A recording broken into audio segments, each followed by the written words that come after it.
I managed to get in this morning, and that was despite having it started and restarting again as there were updates. So I know that you have had problems across the board, but you will notice that we have an extensive agenda this morning.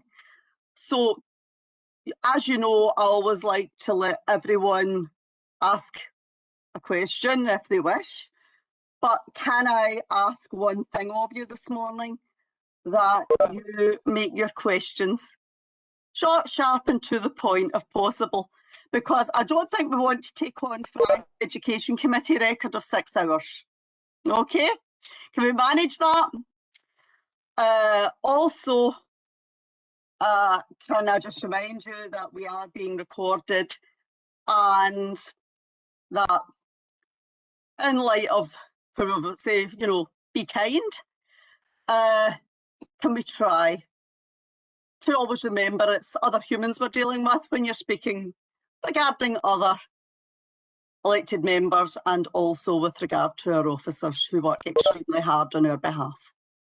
Okay.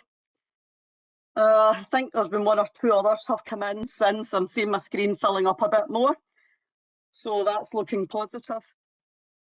So do we have any apologies?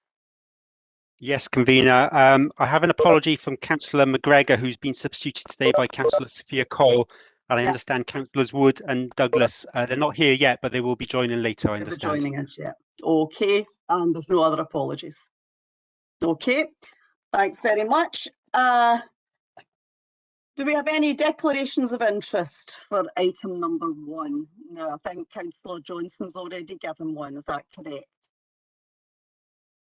I'll still need Councillor Johnson to articulate a declaration for the purposes of the meeting. You'll need to state it to the meeting. Yes, I would like to declare an interest in item 20, the dissolution of the Campsie board. Can I, Councillor Johnson, I need to, for the purposes of the minute, I need to record the reason for the declaration. If you can provide that as well, please.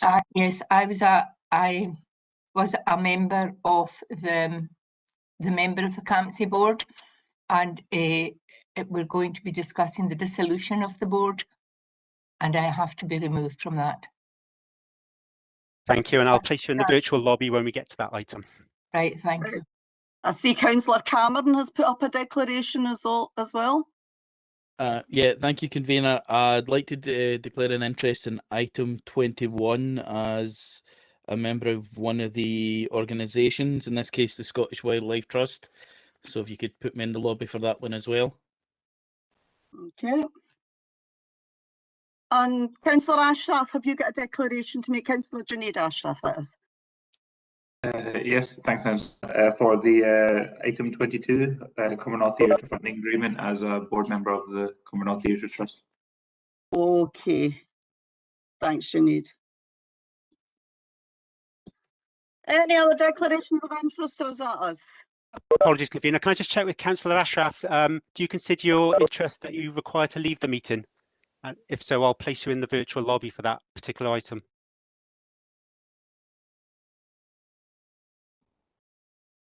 Happy to take guidance on that. Obviously, it's to do with funding. So I think it would probably not be appropriate for me to be around. But that's fine. If you could take some advice on that, I would like to hear it, right? But if you feel the interest is sufficient, then I'll place you in the virtual lobby so you're not in the meeting for that item. You don't need to do anything. I'll just simply move you out and bring you back in ready for the next item. Okay, Councillor Ashraf, yeah. Yeah, great. Right. Okay, it's okay, we've got Sophia, that was in already. Okay, if we can go on to item 2, which is flexible funding, and it's Lisanne. Thank you, convener. Good morning, everyone. Can you hear me okay? Yep, yes, sorry. Yes. Thank you. This report presents a position statement on the deployment of the flexible and financial insecurity funds and the programme of activities that's associated with key Scottish Government funding that you will be aware was the subject of a similar report to the previous Community Empowerment Committee. In preparing this report for committee, the officers were fulfilling a commitment to keep committee updated. However, the report, you'll appreciate, was prepared in July, and there would be some updated information that you may wish. But to reassure you, we will include reports on the programme as it progresses, because as you'll be aware, it doesn't just stop at the end of the summer, although quite a lot of the activities have concluded. So we'll bring back a further report on aspects of the programme yet to be implemented. So in terms of section 1 of the report, this is just a reiteration of what you saw at the last committee in terms of the way in which the funds were to be allocated. Section 2 provides you with an update together with the detail in the appendices at date of writing of the report. In terms of the detail, if you've got particular questions that you would like us to address today, the CLD aspect, David Young will pick those up. Heather will pick up active and creative communities activity. Matt, any grant funding in the digital fund, and John Campbell, the financial insecurity and financial inclusion questions that you may have. But as we always say, we offer committee an opportunity prior to committee and afterwards if there's any specific questions you want to go into in more detail around the content of the report. Thank you, Convener. I don't see any names in the chat bar. Convener, just before you Yes. move on, Councillor McManus has indicated he forgot to declare an interest. So if it's okay with you, I'd ask Councillor Yes, McManus to come in exceptional. now to declare his interests. Yes, Councillor McManus. Yeah, it's for agenda items 2 and 3. It's an employee of Midview and ML2. Right. Okay. Does Councillor McManus need to be out of the meeting for that? Andrew? If Councillor McManus feels the interest is sufficiently requires that, I can move Councillor McManus into the virtual lobby now for this item and the next item. Is that so, Councillor McManus? I'll move you through now. Aye, go ahead, cheers. Thank you. I'll Okay. do that now. Right, Councillor McManus. Right, I don't see any questions. So do we note paper? Agree the paper? Great. Agreed, right, okay. Thank you very much. Next item is community grants, and that's Leanne. Thanks, Convener. This report is just the annual community grants report that we need to bring to committee on an annual basis. Just remind elected members that the total budget is £133,627, and that per elected member that works out at approximately £1,735. The report basically, the appendices give an outline of all of the allocations that have been made, and just a note in the report that last year in May 2020 the criteria was changed for the community grants, reflecting at that time the COVID-19 response efforts that was approved through the Gold Group. And throughout this report we've just reflected due to the shift to recovery and a level of kind of normal delivery, and I suppose a level of normal delivery in terms of easing of restrictions and the types of activities that can be delivered. The criteria has again been changed back. It's been reviewed and we've reverted back to the previous criteria covering the types of activity that would have previously been covered under the funding. But we've just put a note in it reflecting the need to ensure that any COVID-19 restrictions or needs are reflected at any given time and that they're adhered to through future applications. So all we're really asking is that you note the grants that have been made and note the updated criteria to reflect the current COVID-19 situation. Thanks, Convener. Not put on. Thanks, Leanne. I just see one question in the chat bar, and that is from Councillor Cameron. Yeah, thank you, Convener. It's not actually a question. What it is I actually forgot to declare an interest in this, as I've just been put onto the board out of the UTHEO in Orbiston, and they're mentioned in this paper, but I don't believe it's a conflict for me to be put out of the meeting, as this all happened before I was a board member. But it's just to get that on record, sorry. Okay, Councillor Cameron, is that okay with you, Andrew? Yep, Yes, that's perfectly fine. Thank you. that's fine. Don't see any questions. Do we agree the paper? Okay, thanks, Agnes. If we can go on to item 4, and it's yourself again, Leanne. Thanks, Kavita. You're just lucky. Hello. So this is just another annual report. This is the Community Asset Transfer and Participation Request report that we're required under the Community Empowerment Act to produce and to publish following approval at committee. So really we're just providing an update on the activity for 2020-21 and the support that's been provided around community asset transfer and participation requests. As always, the report focuses on outcomes.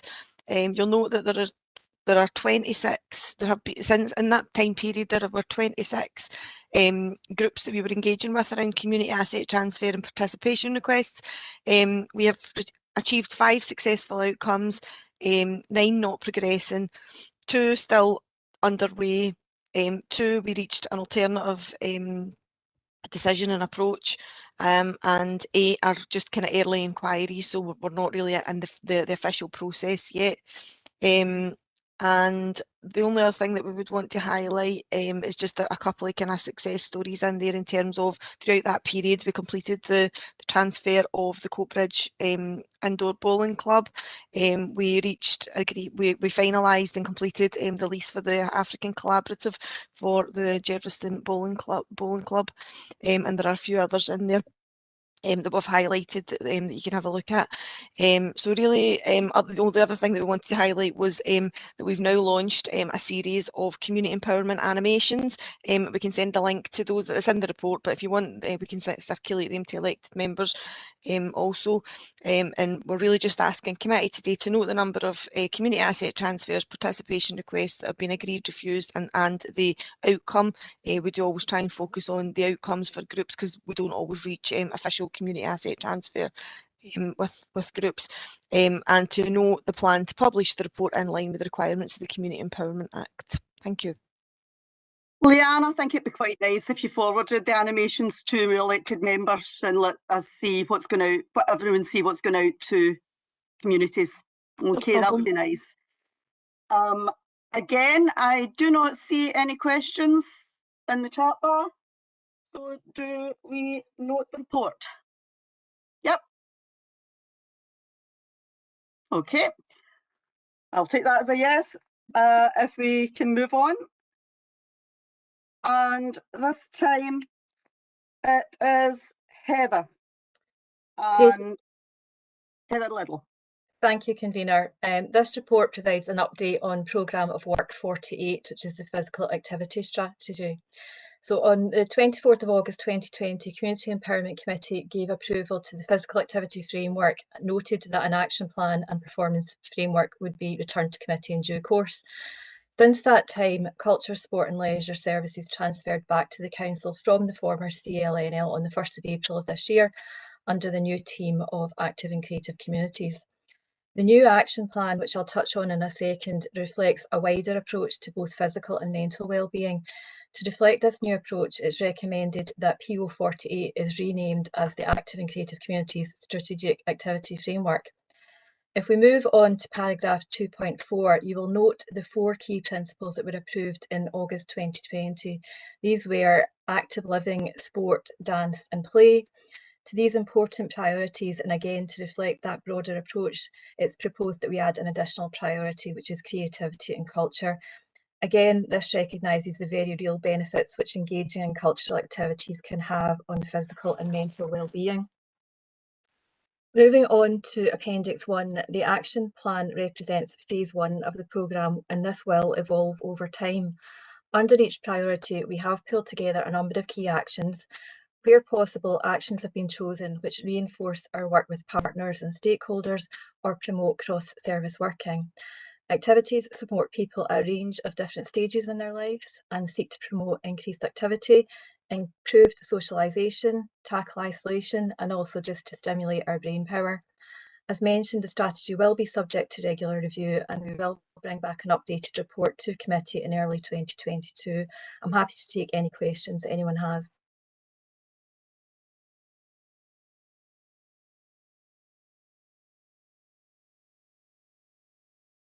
You're on mute, convener.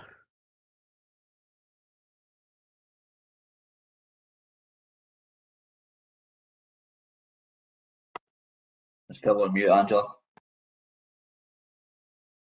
It's every time I hit it, it just doesn't go. You've definitely been listening and taking it seriously that we have a very long agenda. I would like to thank you for that. I don't see anyone else coming in. So do we approve the report? Yep, thanks, Nikki. Moving on, item 6, and we are back to Lisanne. Thank you, convener. And we have another programme of work update report here. This time it's programme of work 86, and it provides you with information on progress in relation to 2 employer accreditation programmes, Disability Confident Leader and Equally Safe at Work. The Council was successfully re-accredited as a Disability Confident Leader in April 2020. And the section of the report which deals with this details some of the initiatives undertaken over the course of the past year to fulfil the commitments and further advance equality for disabled people in relation to employment.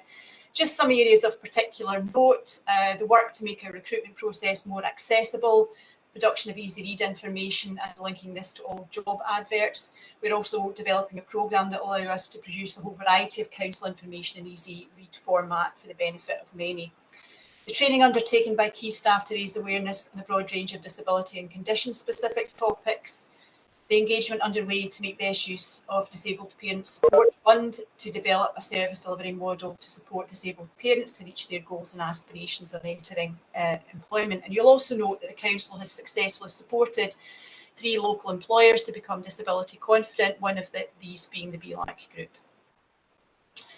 In terms of Equally Safe at Work, that programme was the first of its kind, as you're aware, which looks at both gender equality and violence against women in the workplace. And North Lanarkshire Council secured Equally Safe at Work employer accreditation at bronze award level, along with only 3 other Scottish local authorities, by delivering on key priorities set within 6 standards. In terms of the ongoing work to take us to the next level of accreditation, flexible working is regarded as a key way of addressing gender imbalance in the workplace, and the adoption and inclusion of the Happy to Talk flexible working in all job adverts we hope will support encouraging people to seek employment with the council on the basis of what we offer there.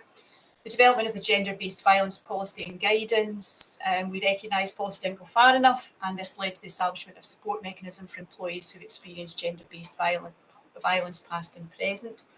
Recruitment adverts are using a wide variety of images to, I suppose, address gender stereotyping in terms of recruitment, and 200 housing employees undertook domestic abuse, stalking and honour-based violence risk identification training in terms of checklist. It's the DASH-RIC training, and that's taken place.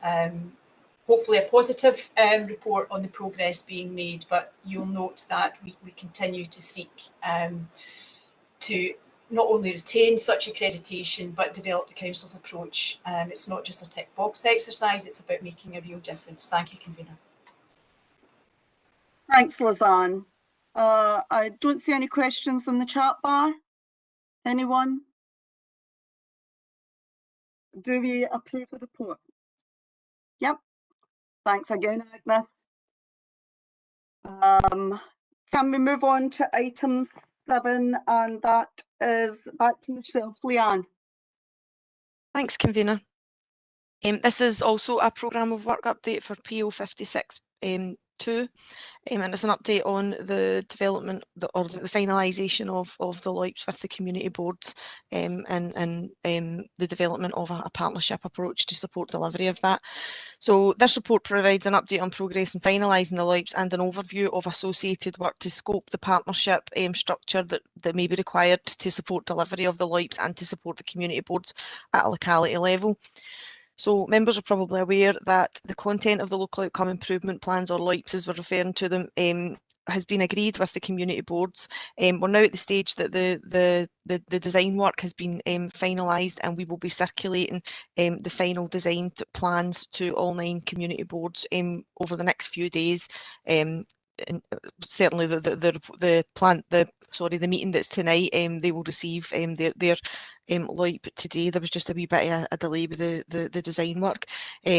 Thereafter, the reports to committee and the community boards will focus much more on delivery. So this will be the last time that we're kind of circulating the actual plans. Moving forward, it will be the updates on the specific actions associated with the individual priorities to community boards and to committee. So development of the LOIPs has been certainly done in partnership at a locality level, specifically with Van El and the locality health improvement officers, working with the community boards and with kind of key local volunteer organisations. However, there is an ongoing recognition that we need to make sure that there is a partnership delivery model that will support their implementation and delivery, to make sure that there is accountability across the partnership, across the community planning partnership at a local level, that partners take ownership, support and delivery, that we make sure that there is clarity over roles and who will be supporting what and when, and how we will develop that kind of shared accountability and reporting and performance framework. So reflecting the Delivering for Communities approach and the role of the heads of service as community champions, there is a North Lanarkshire Partnership is holding a development session this Wednesday actually, and the focus of that is to look at their approach to management oversight and strategic planning around local community planning, and to make sure that they're able to establish an approach to supporting that both strategically but at a very local level.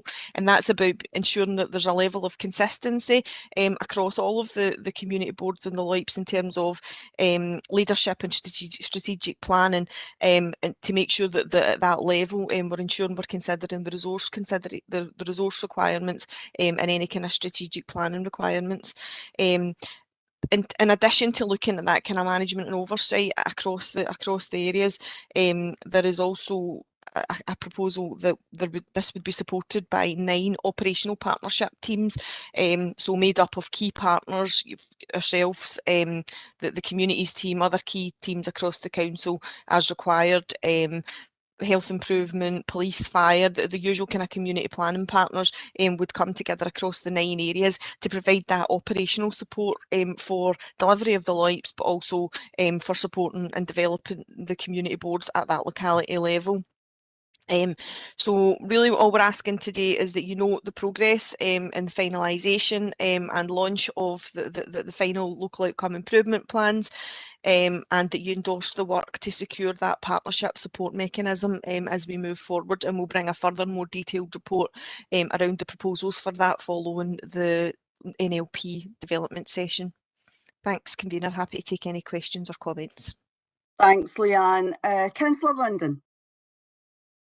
Thanks very much, Convener. Thanks, Leanne, for your report. A couple of questions arising from the contents of the report. Firstly, in reference to Section 2, particularly Section 2.2.1 and 2.2.2 in relation to joint development meetings. Just a question around whether or not we're considering, we're talking about resource implications, whether or not there's duplication of effort. I mean, we have the consortium model well established within localities, and I wondered how we can use the consortium model to tap in, perhaps rather than duplication of all the partners around the table in terms of third sector, community, and indeed some of the statutory agencies like health and social care are already there.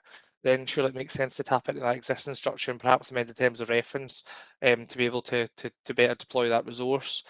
And secondly, and perhaps more seriously, in reference to the strategic planning section, Section 2.4, Some of the language probably doesn't sit very well with me, to be honest, and I think that it's something that members should have more scrutiny over. For example, I noticed that one of the main purposes of the partnership management structure that's mentioned is to oversee the approach to participatory budget, and surely that's the responsibility of elected members and the boards ultimately is to oversee participatory budget, and that's ultimately a matter for elected members as part of our policy agenda.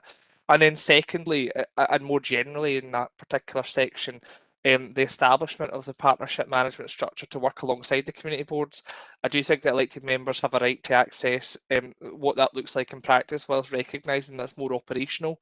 There is obviously a key strategic tie-in there. So I think that it's incumbent upon officers to bring back a report or certainly to update members on what the terms of reference for any partnership management structure would look like, and to provide oversight on their remit and role. The community boards are ultimately meant to be the highest authority that brings together all partners, including the community and elected members, and then they operationalise it. I'm not entirely clear that the language at the moment sits well. Thanks, Councillor Linden. Leanne? Thanks, Councillor Linden. Thanks, Convener. Yeah, I'll pick up on those points. So in terms of the locality structure, there's absolutely no desire for duplication, absolutely not. And I suppose at this point, it's really just engagement with partners around what that could potentially look like. I think the challenge with some of the existing structures, you mentioned the consortium, is that is largely organised around 6 rather than 9, and there's not really a kind of plan for that to kind of evolve to the 9 at this point in time.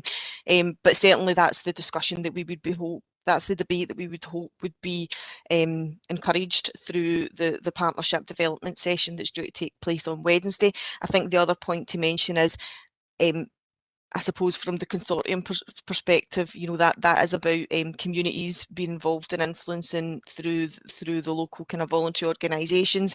What we're talking about here is much more about a kind of staff structure that supports the implementation of that at a local level, that supports the implementation of, I suppose, the actions that come out of the community board. So we would expect representatives, officers who are involved in that locality structure through the consortium to absolutely be involved, and we would endeavour to make sure there was absolutely no duplication. So in terms of what that looks like, it does need a bit further refinement, and what would happen would be if the kind of outline approach was approved, there would be engagement with those kind of local structures to look at how that evolves in the locality. I suppose it is just that this is a focus more on the staffing structure, and when we talk about accountability, we're talking about the accountability of staff, making sure that it doesn't become a council structure, make sure that the community boards don't become council structures. So where and how would we hold officers across the partnership to account in terms of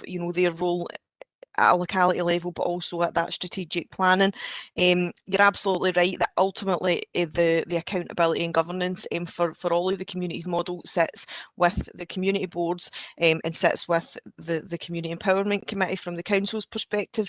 Again, when we're talking about strategic planning, I think what we're talking about here is it's about that staffing resource. It's about us making sure that when NLP are making decisions and kind of signing up to this whole partnership approach and model for supporting the LOIPs and the community boards locally, and the staff in that locality are more than willing to work together. It's about making sure that kind of strategic but also kind of operational management level, we've got buy-in and support in terms of resource, they're making sure that this is reflected in their strategic planning and those kind of things. So it's absolutely not to take away that ultimately the governance and the accountability sits with the Community Empowerment Committee and the local community boards, but this is more about how we bring officers together to say, right, how are we going to support the delivery of what is coming out of the community boards, and how do we just support make sure that we're resourcing the need to continually improve and review the community boards with the community boards, obviously. And I think, was there a third question that I've not noted down here? Sorry, apologies, Councillor Linden. Was there a third point that you highlighted that you wanted me to I just think simply that the partnership management structure itself probably requires elected member oversight in terms of the development of terms of reference for how it's going to work. Whilst recognising the kind of distinct operational role that it plays, I do think that where it has a key tie-in to strategic delivery, then I think that that does require members to have some oversight of what that looks like in practice. Yeah, so absolutely apologies. I just hadn't noted that down very clearly. I think absolutely the next stage would be once we have the outline approach agreed by the NLP Strategic Leadership Board or proposed. The next stage would be that we would want to start to bring the detail of that to committee as it develops and emerges, and make sure that the Community Empowerment Committee had absolute oversight of what that looked like from a council perspective. Thank you, Councillor London. Thanks, Convener. I'm sure that future reports on delivering for the community's agenda will cover all of that. Okay, if we can, where am I? Note the report, please. Agreed? Okay, if we can go on to item 8, which is Community Board Development Programme, and that would be Sarah. Thank you, Convener, and good morning, everybody. So I'm hoping that this is a fairly straightforward report today. The purpose of the report is to provide members with an update on Programme of Work 56.22 on the Community Board Development Programme. The report talks to the development for board members and the aims to further strengthen the governance structure and build capacity in terms of confidence, skills, knowledge, processes and systems of the boards so that they're effectively supported and empowered to actively engage and participate. The report outlines the approach that we have taken to engage with and identify needs of the board members, and it details how the development will be delivered for most impact. The report also refers to the importance of ongoing dialogue and engagement with boards so that the offer stays meaningful and relevant as well. Section 1 of the report talks about the role that the 9 community boards obviously play in the partnership focus to define, design and deliver public services. It recognises that the boards will continue to develop as the LOIPs are established, and it references the role of the communities team in enabling boards and its members to undertake and execute their roles to best effect in the delivery of these. Section 2 and 2.1.3 in particular sets out a summary of some early development themes that board members had suggested in early engagement with them, and section 2.2.2 references a survey that has been designed with input from board members and was issued throughout July and August to 288 board members.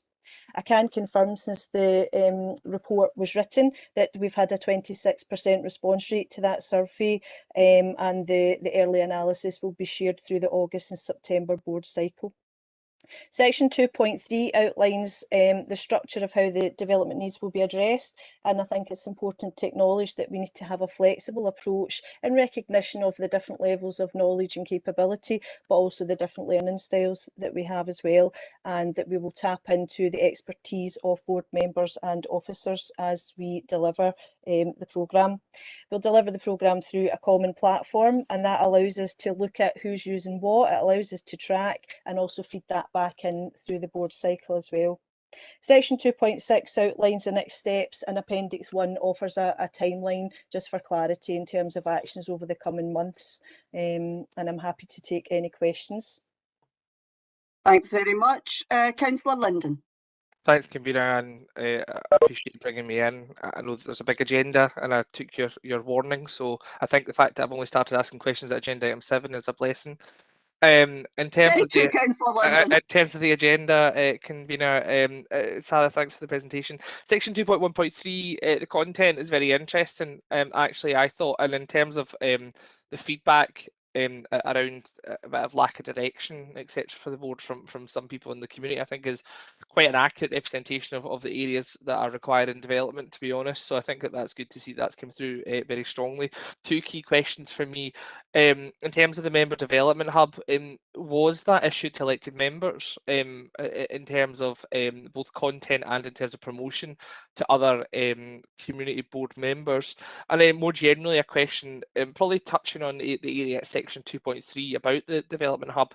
One of the things that I think is coming through is just a kind of key theme is that when the meetings happen, that they're very good with the community board, but it's about cohesion in between times. And actually bringing community board members together to feel like they are actually a board rather than a group of people who appear at a meeting every quarter. And I wonder what work's been done to support and enhance that, so that, you know, in between meetings they feel like you know, the board is an actual board as opposed to a group of individuals that come together. Is there an idea around a shared landing space for each of the boards? You know, perhaps quick updates from community partners can be shared there, etc. Just somewhere that can actually tie together each of the community boards' work, rather than you know, have 7, 8 different emails coming from different partners in between meetings. Perhaps then we might have a more cohesive approach. Just some thoughts would be helpful. I appreciate that. It might not all be for you, no doubt, Leanne, again, but yeah, some feedback would be great. Okay, Sarah, do you wish to take it first? Yeah. Yes, thanks, Councillor Linden. Thanks, convener. So yes, in terms of the member development hub, it's in development at the moment. It's exactly the same concept as our elected members have, Councillor Linden. So hopefully you'll be familiar with the space and how it's accessed, and there will absolutely be commonality across and access to both. In terms of the kind of shared landing space and obviously the collaboration between, I'll let Leanne come in on that one, but there will be technology to be able to facilitate that within the hub, but I'll let Leanne come in on the practicalities. Thank you. Okay, Leanne. You fine to come in on that? Yep. Well, yeah, I mean, I think in terms of there being the kind of, I suppose, a space that we use IT to bring people together, that's certainly an aspiration and something that we have been looking at, but we're a wee bit away from actually being there. I think in the meantime, my hope, and Matt probably can comment a wee bit more on this as well, but my hope would be that through the implementation of the local outcome improvement plans, there's going to have to be work between meetings, you know, to develop those priorities, to action those priorities, and I think that hopefully we'll start to see that evolve over the next. Now that we've got the plans in place, it's now a case of, right, how are we going to deliver and support delivery? And I think going back to that partnership delivery model, the purpose of that is to get that partnership buy-in at a locality level, but also a kind of resourcing level, to make sure that we're all working together, we're clear on who's supporting what priority, obviously community led, but you know, we do need partners to be on board with that, and hopefully aligned to those priorities. We would be starting to see a kind of you know, that process evolving more naturally of kind of sharing information about specific topics and areas of action from a partnership perspective, and I would hope that would start to kind of develop, but I think that there is a need for us to look moving forward at a more kind of a clearer process for how we do that, and we've always talked about using technology, but we're just not quite there yet, but certainly something that's on the implementation plan for the community's model. I think that's it. As Matt, if you would like to come in, please. Thanks, convener. Just to pick up on the point Councillor Linden was raising, we very much recognise that a lot of the work goes on in between the board cycles, and particularly in relation to joint working out in local communities and information sharing. And there is a lot of work that goes on in between times, and we do coordinate that through a central point within the communities team to pull together information that comes from partners and from local communities in the other direction as well, that we would share widely with the community boards as much as we can. Information that becomes available from partners, we'll coordinate that within the team, and we'll ensure that that's sent out for comment, etc., for input, or for meetings to take place within the local communities with community groups, etc. During the intervening period between the boards. We're also in the process of a new email address that's just purely for community boards, NL community boards. We'll issue that shortly once that's up in place, so that there is it's slightly different to the Community Matters one, which I think is a bit more wide ranging and just focusing purely on board issues. And that's something we'll be issuing fairly soon, during this current cycle, which starts tonight or in the intervening weeks. But certainly it's a pick up on the point Councillor Linden has made, and we're very much committed to joint working in between the board meetings taking place. Thanks very much, Matt. Is that okay, Councillor Linden? Absolutely, yeah. Thank you. Right, okay, do we approve the report? Yep. Okay, thanks very much. Go on to the next item, and that's yourself, Matt. Thanks, Chair.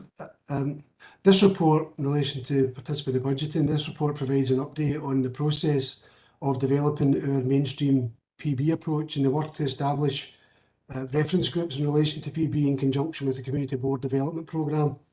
The report also considers the community benefit options that are available, and we highlight these within the report in relation to participatory budgeting, and also update on the action plan.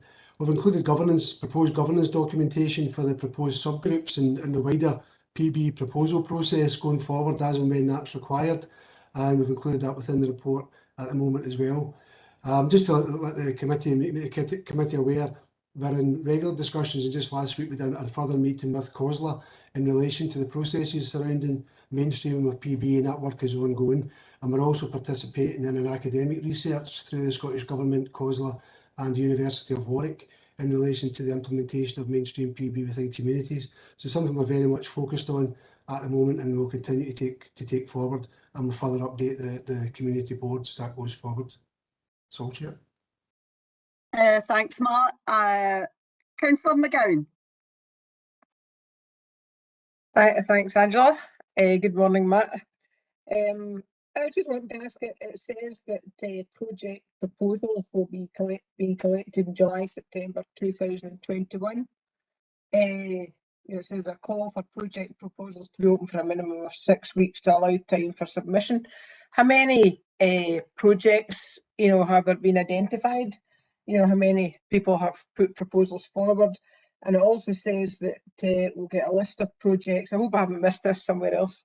We'll get a list of projects in September 2021. I'm just interested in what projects have been put forward. I'm not aware of having heard that yet. Thank you. Thanks, Councillor McGowan. The projects we're looking at for this one, they're currently really been utilised through the local development programme process, and those are the projects that we've been picking up through that scheme at the moment, and they've been dealt with mostly through the local development programme as opposed to going through a PB approach just now. What we're going to continue to do is work with local communities and develop that process further. And if there are specific projects that come forward, we'll use a very similar approach as we've used for the local development programme in terms of project proposal forms being created, and then look at the other papers that are included within this report to see how we consider that at this committee and also at the community boards. So most of the projects at the moment are being covered through the local development programme. We view that as being, there is an element of participatory budgeting considered through that, as the vast majority of these projects are proposed by local communities and considered and discussed at community boards, etc. But we will, as this develops further into the actual mainstreaming approach to that, we will provide further information in due course. Is that okay, Councillor McGowan? Thank you. Thanks, Matt. Right. Okay, I don't see any further questions. Do we approve the report? Yep. Okay, if we move on to the next item, and that's Liz. Morning, everyone. This paper is just a short paper, convener, and it provides members with an update on the National Adult Learning Strategy, which is out for consultation, and it covers it links to Programme of Work 84.1. The National Strategy covers all aspects of 16+ post-compulsory education. However, the main focus is on community-based adult learning, which is obviously something close to our provision within CLD.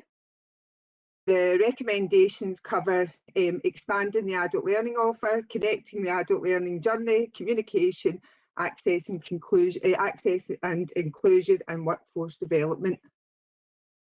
It chimes with our work, and Eleanor is going to go on in the next paper to talk about the NLC links to this paper, so I won't cover our kind of own approach.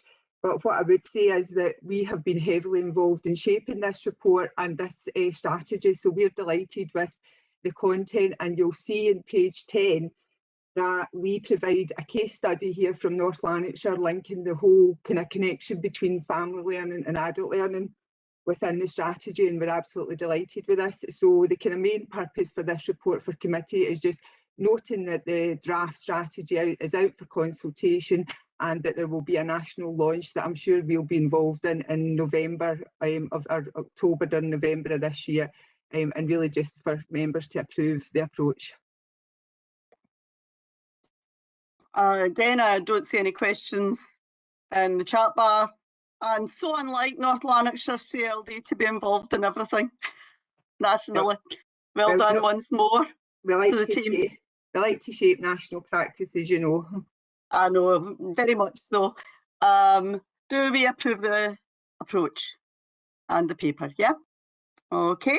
We can go on to the next item, which is Eleanor. Thank you, convener. Good morning, everyone. This report is Programme of Work 84.3, and it's the progression and update on the Adult Learning Delivery Plan. The report provides information regarding the progress made in delivering the Adult Learning Plan over the last 12 months, and also provides more details of how the delivery of adult learning has been adapted to allow support to continue through the various levels of COVID-19 restrictions in place during this recent pandemic. In the report, it shows that the Adult Learning team, in consultation with learners and partner organisations, has developed a recovery programme that moves out of level 0 and onto a return to face-to-face learning in our communities. The report also shows that the team take a blended approach to learning that includes face-to-face, outdoor and online, with additional support provided through phone, email and also through social media. The report highlights the continuing engagement with vulnerable learners living in our most disadvantaged communities and provision of learning support around that. Some examples of the support that we're actually offering is digital inclusion and digital literacies, where we're supporting learners online and face-to-face, including those that have received their devices through Connecting Scotland. ESOL learning and support for refugee families coming into North Lanarkshire. Mental and physical health and wellbeing, which is becoming increasingly more important through everything we're doing, especially due to the pandemic. Supporting young adults with employability, literacy and numeracy, literacy and numeracy itself for the wider learners as well. What we have found throughout the pandemic is specifically over the last couple of weeks, moving into a new term, is that some adult learners are very keen to get back into communities and face-to-face learning. Others have real concerns about their own health and also that of their family members. So the Adult Learning team are working closely with individuals to provide information on returning to centres, and also to offer a gradual and blended return to face-to-face learning for those who need it. So we're asking today that the committee to note the progress made against the actions contained within the Adult Learning Delivery Plan, and to approve the areas of focused attention going forward, which support the continuing recovery of adult learning services across North Lanarkshire. Thank you. Thanks, Eleanor. Councillor Linden. Thanks very much, convener. Thank you, Eleanor. Two things to say. Firstly, in relation to section 2.2.2, recognising the challenges of the last year in terms of being able to facilitate that learning experience for those who you're engaged with. Just to note, the Adult Achievement Awards were the 36 that were awarded in terms of the SQF framework, and then the further 31 in terms of language that was also SQA approved. I recognise that it's voluntary to engage in the accreditation programme, but obviously accreditation is one of the key pillars in terms of identifying outcomes for those who participate in the programmes. Notwithstanding the fact that the actual participation in the process is often just as beneficial as the certificate at the end, and that for some adult learners that's all they require. However, we actively encouraging and that drive to engage in that accreditation programme, particularly those that are linked with SCQF in terms of our attainment. Encouraging people to walk away with a certificate that is recognised by employers in terms of that shared framework for engagement. Thank you, Councillor Linden. All of the adult learning participants who take part in their learning are offered the accreditation and the qualification route. As you say, for some people they're not ready for that, and we recognise that and work with them very closely, but we always encourage everyone who takes part in any adult learning to actually eventually go down the qualification route. It may be very slow for some people.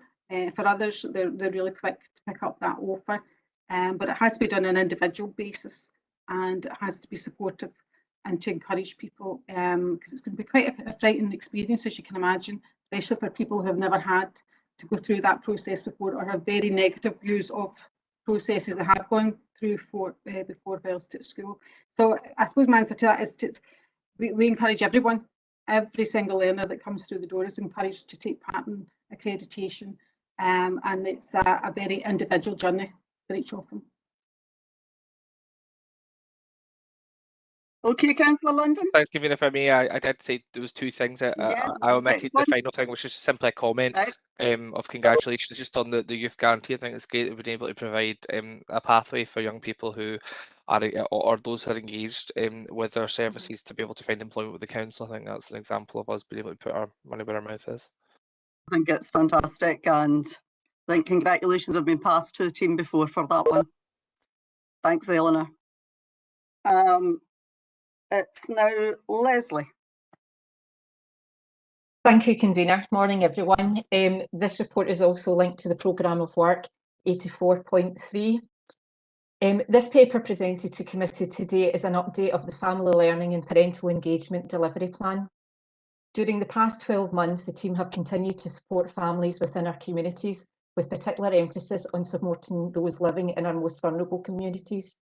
Data from our own management information system is telling us that 2/3 of the families engaged in our programmes live within our SMID 1 to 3. With restrictions lifting, we have been able to offer some indoor face-to-face support, particularly to individual families, expand our outdoor learning opportunities, as well as keeping our online and our doorstops visits and engagement programme. Responding to needs, there has been an emphasis on supporting mental health and wellbeing.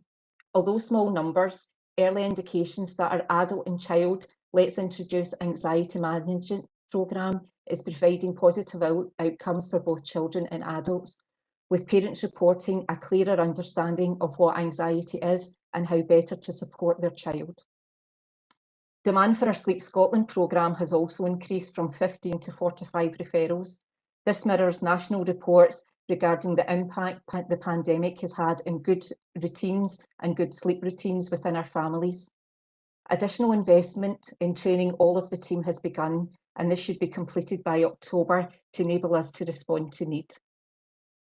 As mentioned, outdoor learning has been a key engagement method for both parents and carers in families, with a range of activities including our walk and talk groups, interactive family walks using smartphones and QR code readers, and utilising local green spaces, including Barons Hall, Percher Park, Dunbeth Park and Seaford Woods. We also have 3 members of the team taking part in forest school training to enable us to build upon and improve our outdoor learning offer. Outdoor learning was also a major feature of our summer programme this year, with over 500 targeted adults and children taking part of our programme and enjoying activities such as treasure hunts, traditional games, art in the park and family picnics. We continue to distribute where needed learning bags to ensure families have the materials needed to participate in programmes or to enable them to build upon and expand learning at home experiences. The team this year have participated in national online events, and we've had examples of good practice shared in the National Improvement Hub and recognised by the West Partnership. Thank you. Thank you. You had an ideal summer for outdoor learning. Fortunately, it wasn't the standard Scottish summer where it had been washed out. Absolutely. I don't see any questions on the chat bar. Do we note the paper? Yep. And can I also go back to item 11? I forgot to ask if we approved Eleanor's paper. Yep. Okay. Thank you. Item 13, and it's David. Thanks, Convener. Good morning, everyone. You'll see this report is the annual report on CLD activity for 2020 to 2021 for noting purposes. You'll be aware of the annual reports that we publish within CLD, and normally those would look at the key performance indicators that we have within CLD that we capture on our management information system, and we compare them to previous years or other typical years. I think what we would all agree is that last year was certainly not a typical year by any manner of means. So trying to compare some of the information is quite difficult, but hopefully we've outlined some of that in the paper. So the first part of the paper, 2.1, just goes through some of the impacts of COVID. As I say there, it has made a big change to the work that we've done over the past year. And some key things mentioned there in terms of the fact that CLD as a team was working within the community hubs for around 20 weeks of the last financial year. And a lot of those figures and KPIs were recorded elsewhere, as you'd imagine, with that being a partnership project with our colleagues in schools and active and creative communities and others within the community. But we still managed to work with others outside those hubs. And it's reflected in the report there that at our peak back in February and January and February of this year, we were working with about 1,000 learners per week. So still managing to engage with quite a high number out with those hubs. 2.2 goes on to look at some of the specific details. I'll not go through all the details there, but you can see from there that we still worked with almost 3,000 unique learners during the course of the year. Unique learners just means that those are learners that we're not counting elsewhere. So if somebody comes to a variety of different groups, we only count them once, or if that group meets 2 or 3 times that week, again, we only count them once. So although that was a drop from the previous year, again, the numbers, given the circumstances, we still think were fairly high. That section goes on then to look at SIMD, which is one of our KPIs, not the only one, and we know it's not a perfect way to measure deprivation in all its forms, but it is one that we've used consistently to look at trends. So we know that about a third of the population of North Lanarkshire live in SIMD 1 and 2 areas, but as you can see from the information there, CLD as a whole has been consistently over the last year working with over half of its learners being within SIMD 1 and 2, so certainly much above our weight in terms of the percentages there. Section 2.3 goes on to look at some of the adult learning and family learning that we've been doing, and you've heard about some of that there just a minute ago. Again, as you'd imagine, some of that work has changed over the last year. So in terms of some of our accreditation, that has gone down and the full figures are in there. But there are certain areas that I can maybe just point out, like ESOL work, which has continued at roughly the same rate, in fact, very slightly higher than before, and also some other areas where we've been able to continue almost uninterrupted, I can't even say that, without any interruption over the last year. So programmes like Gaelic, where that's continued and those figures have maintained their kind of stability. 2.4 looks at youth work, and we're going to hear a wee bit more about some of the youth work later on. Again, as you'd imagine, some of the youth awards have gone down over the last year because we've been unable to complete certain aspects of certain awards. However, you can see that the kind of drop in numbers hasn't been wholesale, it's dropped slightly. So DV awards have gone down to 277 from a previous 395. And overall kind of learning accreditation for young people has gone down to 673 from 817. So clearly there's a drop there that people would have been expecting, but that drop hasn't been maybe as high as we would have imagined. And again, within youth work, there have been certain elements where some elements of that have increased. So things like the High Five Awards, which is a very flexible award, which can be done fairly quickly and lent itself well to some of the work that we were doing. That has actually increased from 156 to 348 over the last year. So definitely some increases in amongst that as well. The rest of the report goes on to talk about a few other items. But as I said, this report is for noting, and I'll just pass that back to committee to note. Thanks very much, David. I think it's Councillor Linden. Thanks, Kevin. I'll be brief. 3 things. One, I think that the report shows the scale of work in the context of COVID, which I think does deserve committee's recognition. I think it's amazing that in the context of everything we're dealing with, we see the scale of the awards being made and the engagement and participation, some cases increasing engagement. And I think that when you consider what we've had to deal with, I think that's a reflection on the service and those who work in the service. The second thing is just section 2.4.9 in relation to working with young people in terms of challenging the non-employment, training and education and getting them into positive destinations.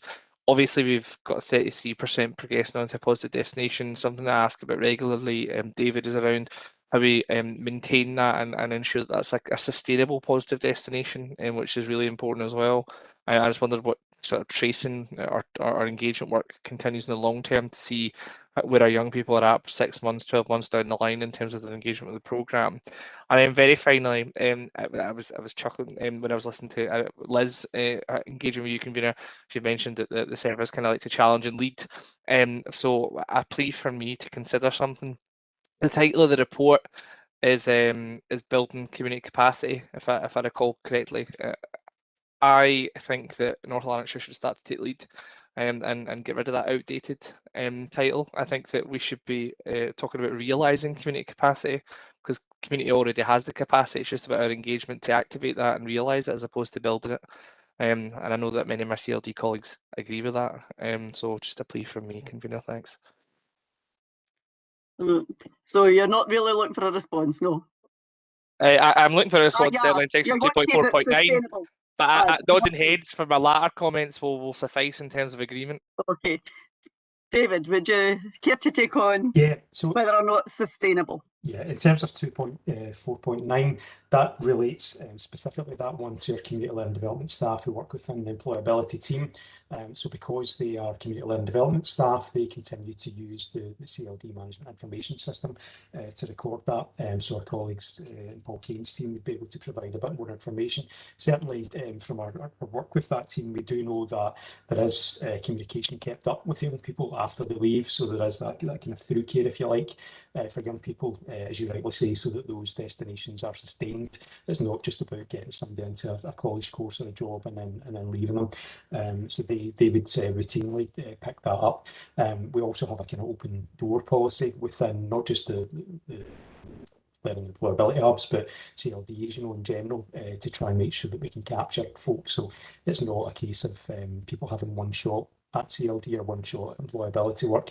That door is consistently open, and we've seen that and can capture that through our figures in terms of participants who go away and it maybe doesn't work out and they come back. And again, because of our attendance figures within the Cognisoft system, we can certainly see that. So if that's something that would be worthwhile adding into future reports, we can certainly put that in just to clarify that. Okay, Councillor London. Right. Councillor McGowan. Like Jordan, briefly, just make a comment and a question. Thank the team for managing to engage with so many people during the pandemic and to encourage them to get qualifications. I think that is absolutely amazing. Very well done. The question I want to ask is about the new system to do with requests for assistance from schools. I've never heard of that before, and I think it's very interesting. What sort of assistance are you asked to provide, and is there a range of services involved in that, and thereafter is there ongoing support in the future to make sure that we alleviate whatever the stress was?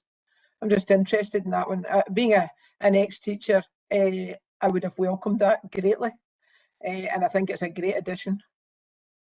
Okay, David.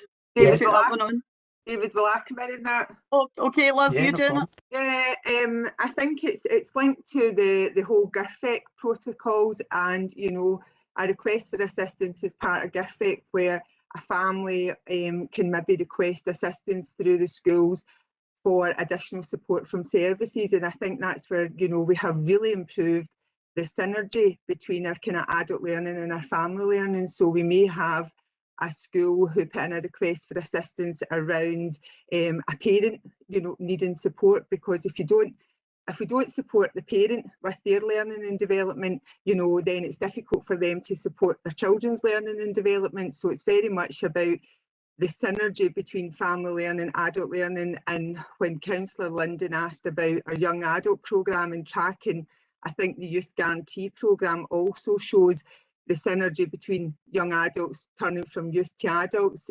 So it's about making sure that we've got those connections, and the whole GIRFEC request for assistance is about where schools can request that we come in and work, say, maybe with a family through various issues, and families often respond to that because we are seen as a non-statutory in that respect, in terms of that they'll engage with our kind of family learning workers or our adult learning workers or our youth workers, because they're not seen as they're kind of going through the kind of formal social work kind of process. And Leslie's report as well has highlighted a number of areas where we're getting requests for assistance, and one of them particularly that's emerging is around the whole kind of support for families.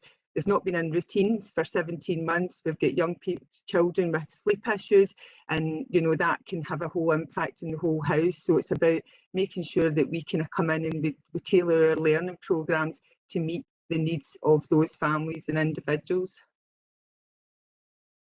Thank you very much. Answer that. Okay, Yep, Councillor excellent, McGowan? thank you. Yep. Okay. Convener, it's Andrew here.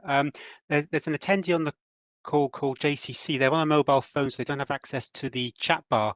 And I think they want to come in, but I'm afraid I don't know who JCC is. It's myself. It's Councillor Heather Brannan McVeigh. I don't know what's happened.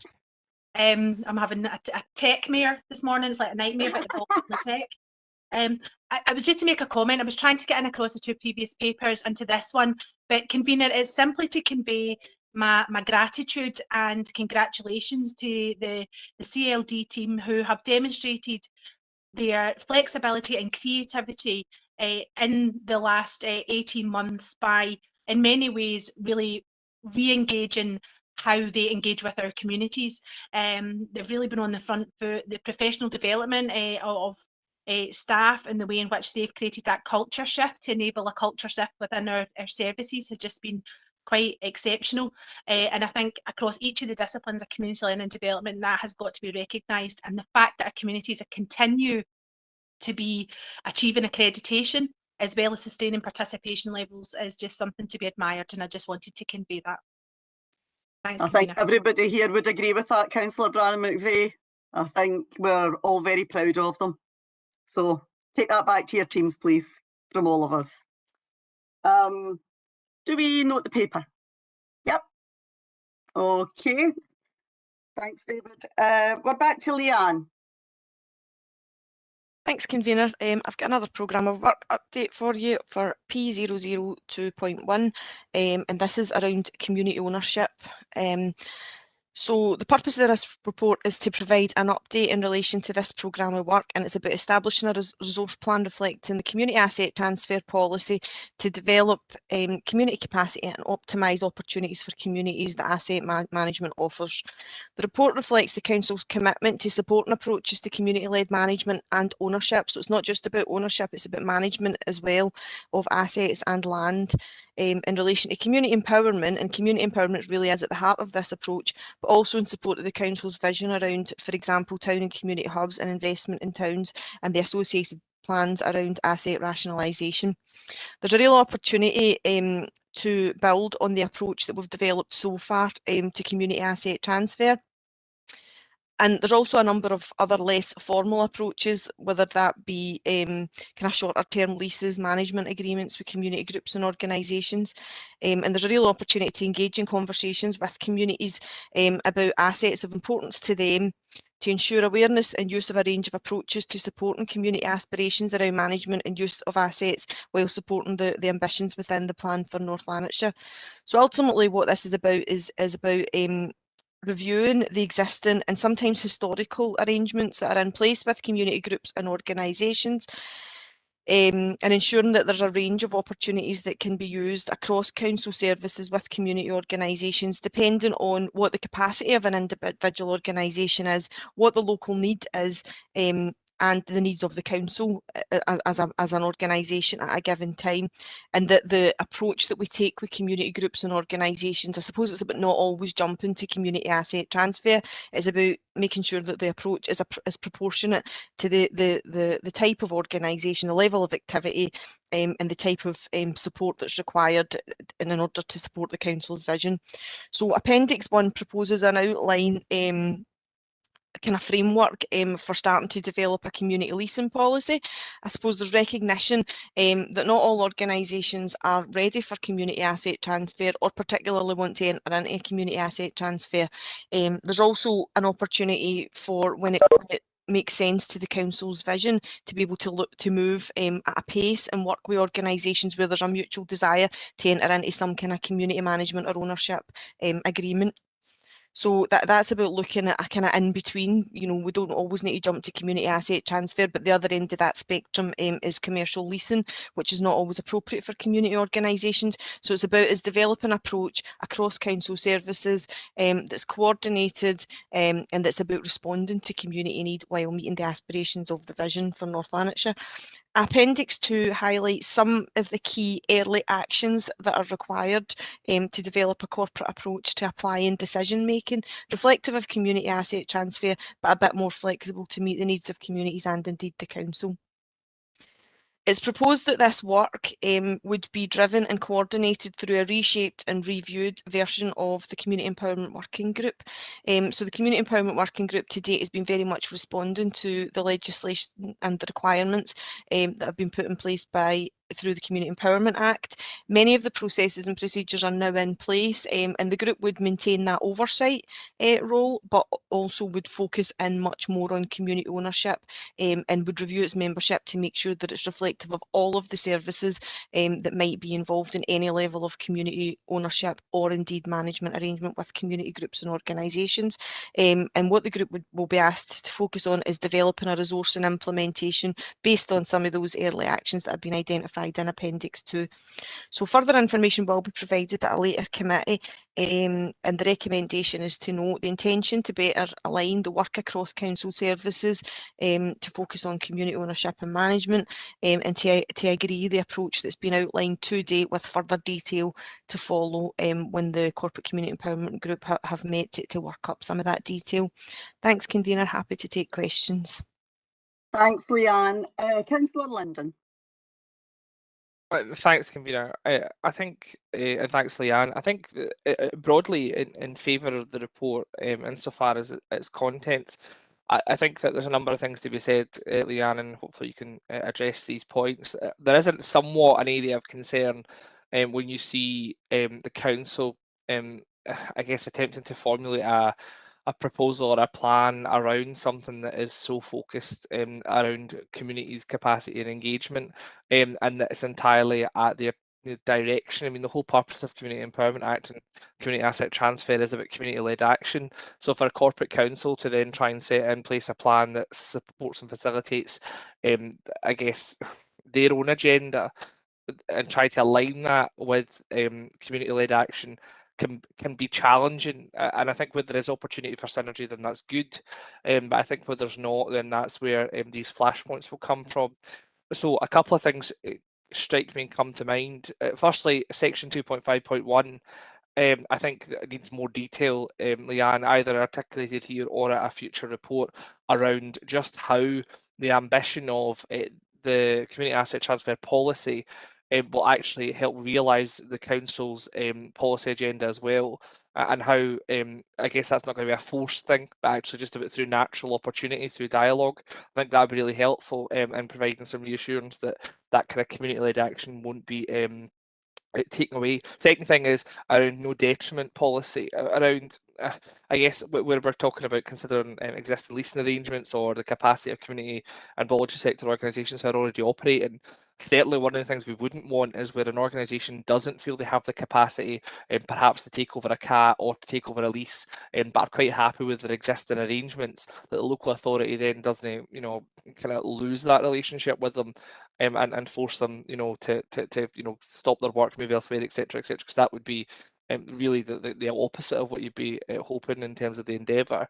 And then finally, just on that point around community leasing, one of the things generally around community and voluntary sector organisations is the oversight and democratic scrutiny of the leasing process in terms of corporate leases. But I think it'd be interesting to see what pathway or scrutiny is going to be put in place for oversight of any community leasing, so that somebody, elected members or otherwise, depending on the nature of the leasing arrangement and the length of it, has oversight and kind of say on whether or not that be granted, what the plans are for that. I think would be really interesting. But as I say, broadly supportive, but just with the caveat that the key word here is community and not corporate. Leanne, Oh, sorry, could you take on Councillor London's questions? This keeps muting.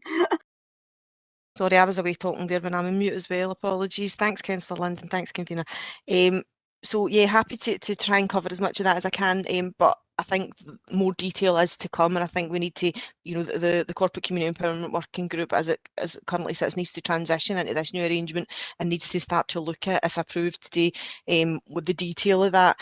I think just in terms of the use of the word corporate, is used in this context, I think, is more about corporate kind of coordination and consensus across the council services, as opposed to us shifting to, you know, an approach that solely meets the council's agenda. So just wanted to clarify that we're really talking about the council kind of services and teams kind of getting their heads together and being a bit more, that, you know, that corporate approach is more consistent and corporately agreed. Absolutely, community empowerment is at the heart and underpins all of this. This is about responding to community need. I think what we're trying to do, though, is to put in place a framework that allows more flexibility, because at this current time, at one end of the spectrum, you've got community asset transfer, and technically, although we do have leases and things that have kind of developed historically or you know, have evolved over the years, technically the only real decision making around leases other than community asset transfer is corporate, would be a commercial lease, which is not really flexible enough for a lot of community organisations. So what we're trying to do here is to recognise that there's a whole load of arrangements in between that, and we want to put in place a process that allows the council services to come together, obviously with the governance sitting ultimately with the community empowerment with committee, but that services can come together and kind of collectively scrutinise or look at need around community ownership and management, because it's not just about community ownership, and it's not always even about leases. Sometimes it is about putting in place with a management agreement or looking at the, you know, the particular lease need for a particular group, you know, in terms of lets even, you know, so there's a whole spectrum of different opportunities, and it's about us looking at how we can be more flexible in responding to the needs and look at the outcome, so that we're not setting groups up to fail and putting them straight into the community asset transfer policy, or just saying no to a lease because we know that they can't afford the commercial rates, but we're able to apply some sort of a framework that enables the council collectively to make recommendations and decisions around and that meet the individual needs of community groups and organisations. And I suppose the reference, and just a final point there, the reference to the council's vision and the vision within the plan for North Lanarkshire is really about how we, where there is an opportunity to look at community asset rationalisation and where that's going to be happening anyway, linked to the other programme of work areas mentioned around town and community hubs, etc., that we're able to enter into honest conversations with communities, and that we've got options available if communities want to discuss community ownership. That means that we're not saying, well, you're going to have to enter into the CAP process, which can be quite lengthy and cumbersome for certain community organisations, but that there are opportunities that we can look at different I suppose outcomes for community groups and organisations. So I suppose it was just that further detail will come. I just wanted to provide a wee bit of reassurance there that this is absolutely about communities and must be community led, that the governance will still ultimately sit with committee for this process, but it's really about that corporate approach in terms of us agreeing and being more consistent across how council services work, rather than it being about serving the council's corporate agenda, if that makes sense. Does that help, Councillor London? Absolutely, convener, and look forward to the detail. It certainly is not in any way meant to be detrimental to any group. In fact, it's to assist groups, because commercial leases are way out of the limit for very many community groups, and there has to be a central way somewhere for them. So it'll be nice to see all the departments working together to make that happen for our community groups. Thanks, Leanne. Next, Amy, is it yourself and your young team here? It's myself, convener. Was it you, June? It's June. I was told it was Amy. That's so Amy and Kirsten are here in the call as well, but I've been given the role this morning of introducing our young people, if that's okay. That's wonderful. I don't mind, as long as we've got the young people to cheer us up this morning. Absolutely, absolutely. So I'm just going to introduce the report, Youth Action NL, for the committee for approval and noting. There's a lot of information in the report, and I would like to draw attention to the appendices in the report, which I will introduce Kayla and Claire to. For several years, North Lanarkshire has been cited as having one of the best participation and engagement infrastructures and viewed as best practice. Through consultation of the North Lanarkshire Youth Work Delivery and Recovery Plan, we have evidence that demonstrated that this participation structure requires some to be refreshed and re-energised. I would request that the members of the committee refer to the appendices in the report that will demonstrate how moving from 6 local youth forums to 9 youth groups in line with the community boards will further enhance this participation. And in addition, using the experiences of young people, we are proposing a transformational change to further enhance engagement with young people in North Lanarkshire. To present this to the committee, I would like to introduce Kayla Gardner, member of the Scottish Youth Parliament for Airdrie and Shotts. Kayla also volunteers at the Food Bank and also with Safe Passage Scotland. Claire McVeigh is a member of the Scottish Youth Parliament for Motherwell and Wishaw. Claire has volunteered for the past 2 summers in the Motherwell Youth Work Programme, and also this year completed her Gold Duke of Edinburgh expedition just 2 weeks ago. Both Kayla and Claire have also been involved in the interviewing for CLD Development Officer for the Youth Guarantee project this year, and in addition, a request that came in on Friday will also follow up as part of the Council's Investors in Young People Award. So I will now hand over to Kayla and Claire, who are going to present on the paper. Thank you. Thanks, girls. I'm Kayla and I'm going to be discussing Appendix 2 Youth Voice Groups, and then I'll pass over to Claire. As a young person who's actively engaging with and involved in youth voice structure, it's crucial that I'm able to continue to have access to opportunities and to engage in the decision-making process and impact change within my local area. As MSYP of Airdrie and Shotts, this community engagement is how I'm able to work with young people and decision makers of the constituency, as well as this other young people within the youth voice structure that link with and work alongside elected members to promote and encourage young people's opinions and views will also agree with me. I'm a young person of Shotts, and our youth groups have always been a part of either Wishaw or Airdrie. And as a young person of Shotts, this switch over to 9 youth voice groups is a priority for myself and my fellow young people. There are no words that I can use to describe how great it is and how happy it's made me to finally be recognised as Shotts and not to be recognised as a part of Wishaw or a part of Airdrie. The youth voice groups encourage, educate and support myself, Claire, Victoria, Ben and the other thousands of young people within North Lanarkshire to make a difference to our communities and to ourselves. By working together with various decision makers and working groups to enhance participation, capacity and empowerment across our communities and helping us young people reach our full potential. Moreover, these 9 youth voice groups will complement the 9 community boards. At the Community Empowerment Committee on the 24th of August last year, it was stated that having the opportunity to have our voices heard and to be able to participate in activities was also important to young people. We young people asked for more opportunities, more information and for our views and opinions to be taken seriously.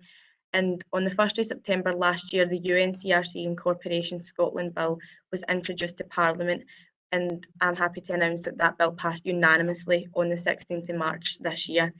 One of these rights is Article 12, which states that every child has the right to have a say in all matters affecting them and to have their views taken seriously.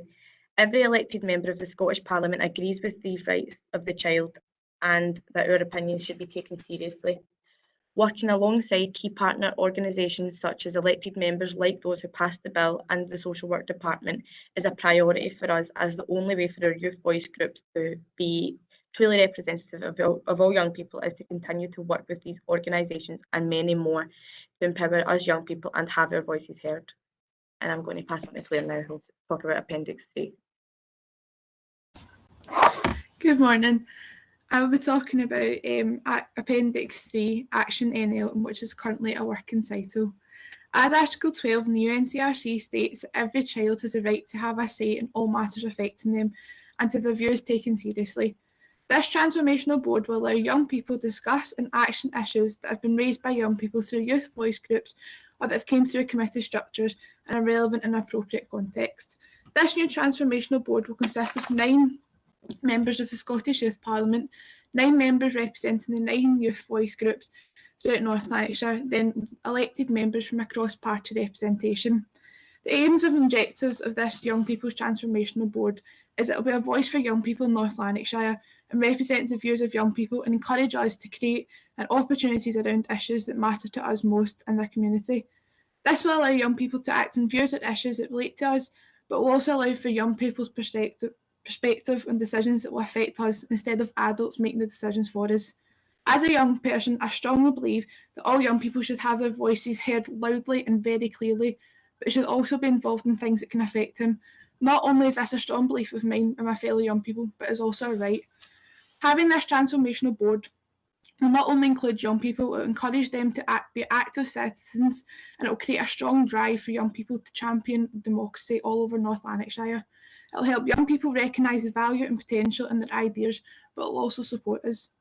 As an MSYP, this would help encourage me to be able to represent the young people in my constituency better. It would also give me confidence knowing I can approach a group that are wholly focused on young people, who have the higher power and authority to make any changes that are needed. But also the fact that it will be fully youth-led, where young people will be listened to and extremely well represented, which in today's modern society that we need. Transformational Board would meet 4 times a year, with one of the 4 being an open door youth summit for young people from the voice youth groups and other elected members to take part in wider discussions regarding youth issues. We don't just want this to be a board that just meets 4 times a year. We would hope that all members will work together when needed between meetings. We're asking this committee to support this new structure because we believe it is the best way forward for all the young people in North Lanarkshire.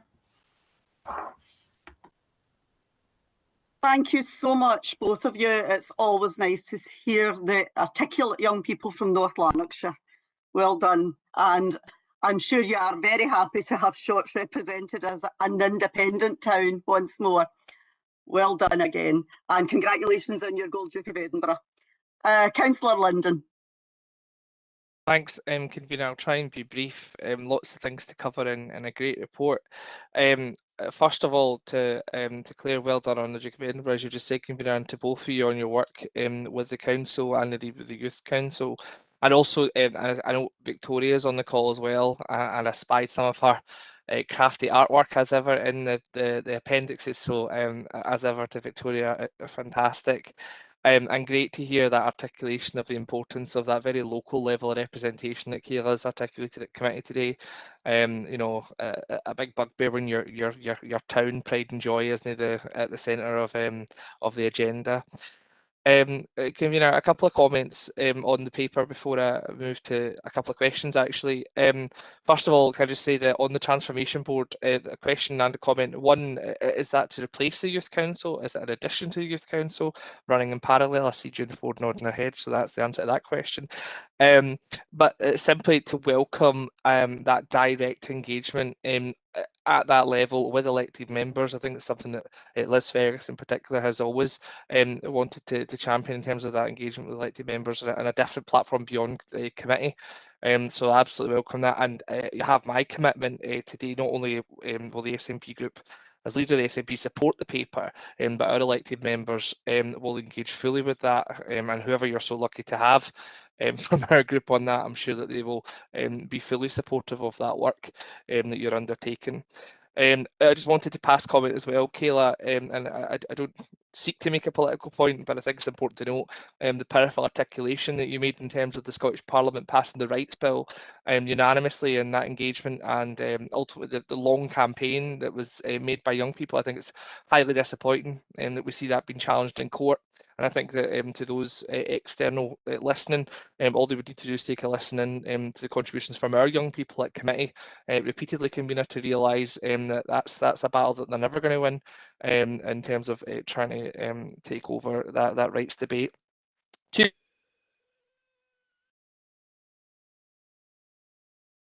Councillor Linden, have you lost connection? I think we've lost Councillor Linden for the moment. I think we've lost him for a minute. Yeah, I think we lost me for a minute, convener. Thanks. What can I say? It's the internet. And secondly, what is the process for co-production? You know, in terms of these action plans, what is that going to look like in practice in terms of engagement, background, understanding where young people are at, consultation, etc. Thank you all again for your report. It's an excellent report. Right, June, can you take on Councillor London's comments? Thank you, Kayla and Claire. If there's anything I missed, feel free to join in the spirit of co-production and presenting the paper as well. In the appendix, it shows there how an example of the youth voice group may look like in a locality, and their action plan going forward. There's a lot of work there demonstrated in terms of training and recognising the social capital that young people bring to that. And it's, you know, it's about starting where young people are at. So the range of training opportunities that we're looking to further develop is around iLead training, you know, the Participative Democracy Certificate, which is SQF level 5, I think. So what we'll be doing is using this collection of materials and training resources to create a baseline of training opportunities so that young people can work through that, which then empowers them to be leading and be part of the co-production process, which not only allows them to be productive and active in their own youth voice groups, but hopefully the paper demonstrates where young people are very much active in a whole range of, we've used the term reference groups so far, but I think that's been reflective of where we're at just now in this youth participation and engagement and conversation process. So it's also about, you know, as I said, not just about the current youth voice groups, but the range, and to enable our young people to be part of the range of reference groups that we've listed there, like the town community boards that have been listed this morning, the health improvement groups, the numerous groups that young people have been asked to contribute there, the Children's Services Partnership Board, also the conversation in terms of, we have now created a youth reference group which has an ongoing dialogue with Derek Brown from Education as well. So it's about how we enable our young people to be part of all these groups, not just that part. So the training and the co-production side of all that will be part of the ongoing development within there, which the young people will identify further training needs for themselves as well as for a group. Okay, Councillor London. Yep. Seems like an eternity ago when we had the day up in Cumbernauld, doesn't it, June? And at that day, I think we also said that not just involvement in this committee, not just in community boards, but when issues arose that affected our young people, that they should be involved in all committees to a greater or lesser extent. I think that's something we're still working towards. And I'm sure Liz and yourself won't let us forget it. Absolutely. So you'll see. Neither will the young people, but absolutely not. You'll see on the appendix the timeline there if this paper is approved today. So we'll be aiming for that first summit to be in November as part of National Youth Work Week, convener. And of course, we're also hoping to have a meeting of the Youth Parliament in North Lanarkshire too, in the not too distant future. Thanks again to our presenters, you included, June, and do we approve the report? Yep. Okay, if we can move on to the next item. And next item is yourself, Liz. Thanks, convener. Just before I go on to this report, just absolutely delighted to hear the young people, and you know, we talk about co-production and it's about shifting the power, and more we're shifting the power, because I like the title Transformation Board and they've told me they don't like it, so I think I'll probably be voted down and told that it won't be a Transformation Board, but I think that's a great title and they keep telling me it's not, so watch this space. But if we're true about empowerment, then who backs down first? Which will obviously be me.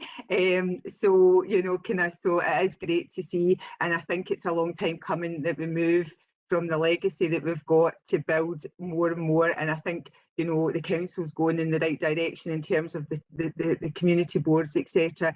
that we are creating that kind of framework for young people to be truly empowered. You know, we might not always like what we hear, but absolutely delighted that they've got that kind of role, and that will kind of be really good as we take the kind of planning framework for CLD kind of forward, which the next report is about. You know, today we've heard committee, we've heard all the kind of operational work that's going on across youth work, adult learning, family learning, and the performance framework for CLD in its broadest sense. This paper links to Programme of Work 84 and the CLD partnership plan.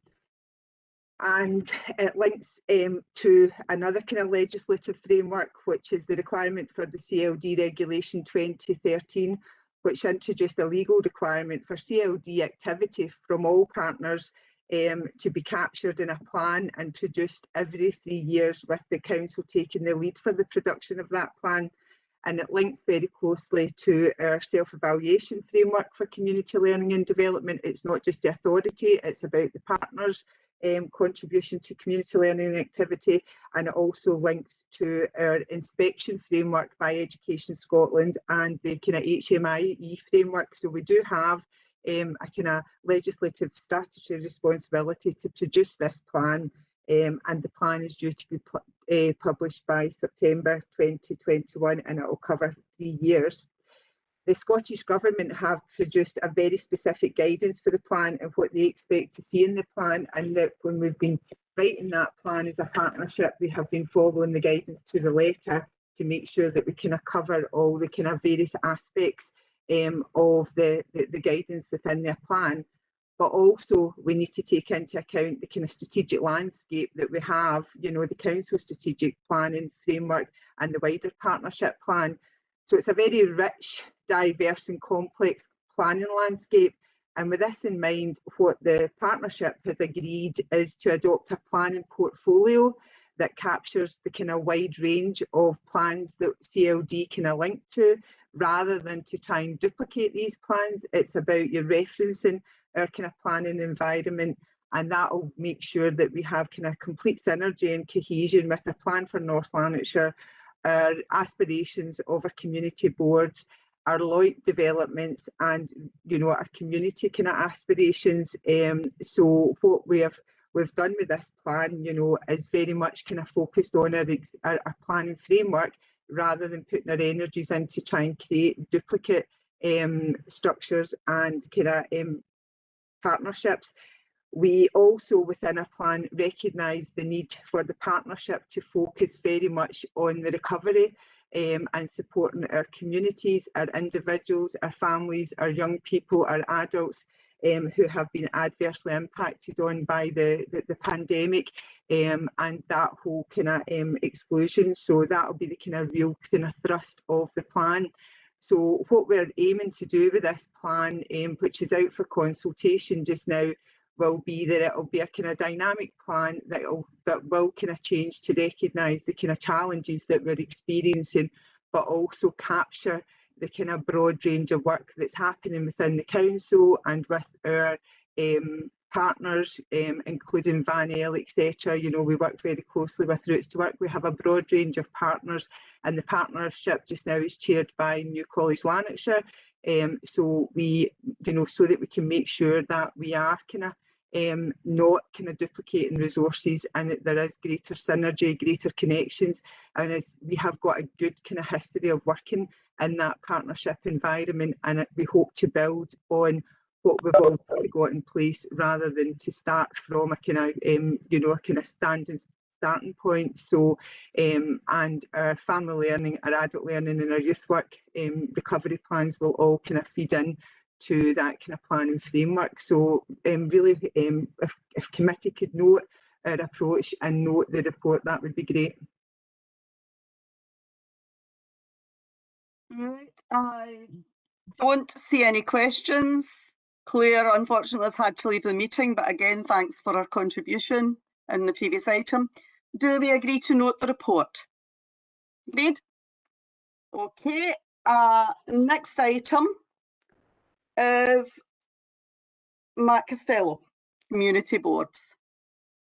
Thanks, Convener. This report from the to the Kilroad Local Development Programme.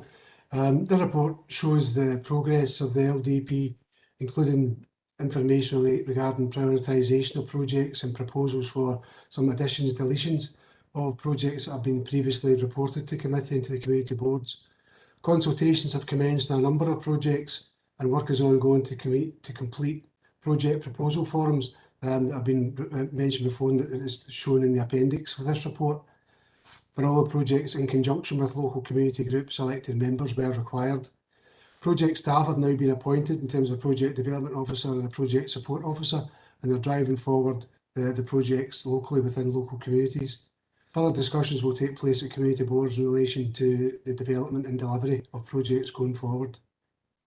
Work is ongoing to develop effective procurement procedures to ensure as much capital spend as possible in relation to the projects that have been approved.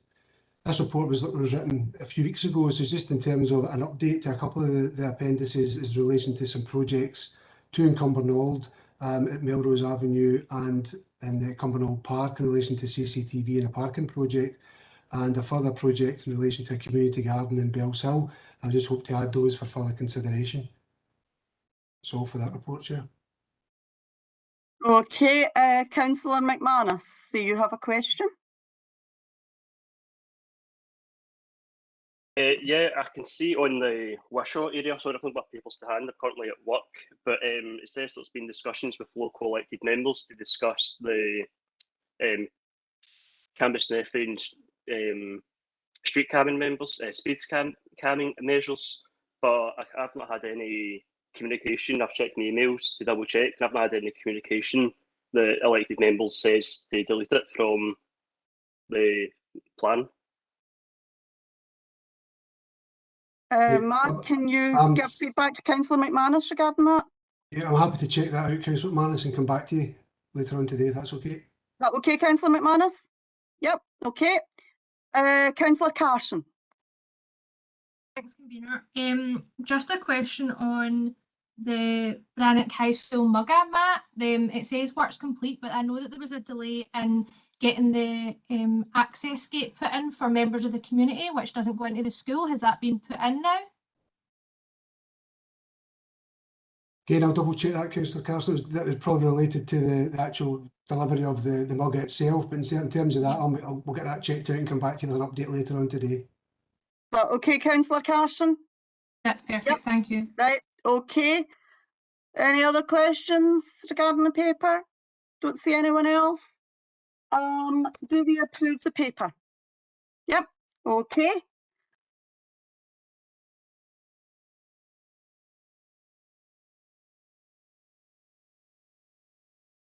You're on mute, Convener. Sorry, next item's John. Tackling poverty. Thanks, Convener. This is a annual report regarding the financial inclusion service activity through 2020-21. The financial inclusion team works with health and social care services and housing services. The main content of the report is within the main body in section 2. You'll see there that social work services and the financial inclusion team generated just over £14 million for residents in North Lanarkshire Council.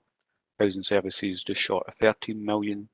The financial inclusion team also manages and provides the Macmillan Lanarkshire Advice Service for North Lanarkshire. And again, that there was just over £2 million generated in additional benefits for people affected by cancer and their families. And through the debt advice section of the financial inclusion team, there was additional 1.1 million income generated via charities and different energy companies. On average, there was around just short of 22,000 benefit checks last year provided by the financial inclusion team. The other sort of kind of main points of the reports, it means that for every £1 spent last year in advice services, we generated £23.72 for residents in the local community. You'll see actually at 2.17 last year we received just short of 8,000 referrals from elected members, MPs, MSPs and NHS Lanarkshire and other agencies for welfare rights. and information, which is the highest it's been, but that's probably obviously because of the lockdown, etc. last year. From an appeals perspective, the appeals were quite low for last year, obviously again because of the number of lockdowns and restrictions. So we did represent at 440 appeals. Primarily they were done by telephone. Only now do we use a video conference, and indeed the Court and Appeal Service are moving back to face-to-face appeals over at the Hamilton venue. Even with that, we still had a success rate of 73% compared to the national average of 68%. From a debt perspective, again, obviously through the last 16, 18 months from a debt perspective, but again, because of all the coronavirus support put in place by the Scottish Government and UK Government, referrals for debt advice have been particularly low. But we did again deal with just short of £6 million worth of debt. Obviously, we didn't provide any MACA events within schools, which we usually do through primary schools in particular. And again, because of just the whole COVID situation, there was no sort of kind of customer satisfaction surveys sent out last year, although we will renew that this year, and that will also be the same for the appeal service. The other main sort of kind of two issues then is, again, we have got a section from 2.5 onwards around, and then 2.6 around a list of changes in relation to welfare reform and obviously future work. As we do move out of the pandemic and restrictions are eased and the coronavirus legislation is amended and the government's, particularly UK government, going back to its business as normal, then obviously we would expect the welfare reform changes that had been paused over the last 16 months to restart. And indeed, DWP have indicated that that's what will be happening over the next few months and into next year as well. And again, this was reported last year to committee, and it's reported actually in an annual basis of what the impact of that is going to be. But then, even above the universal credit £20 additional payment being ending soon, we anticipate that up to 77,000 North Lanarkshire residents are still to be impacted with the welfare reforms, particularly when they start to migrate over to new benefits. There's a section there at 2.7 that talks about the Scottish Social Security Agency and the devolved benefits and when we expect them to start. Some of them have been slightly delayed, again, because of the pandemic, but again, the Scottish Social Security Agency, the Scottish Government have now once restriction easing, moved on to start that programme back up, starting first and foremost with this Scottish Child payment that came out earlier in the year.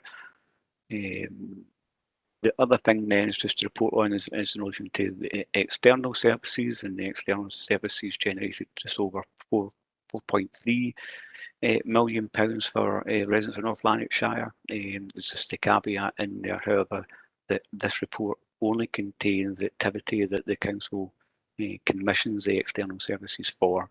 Those external services will probably report higher income generated figures through their own annual reports when they report for their overall service.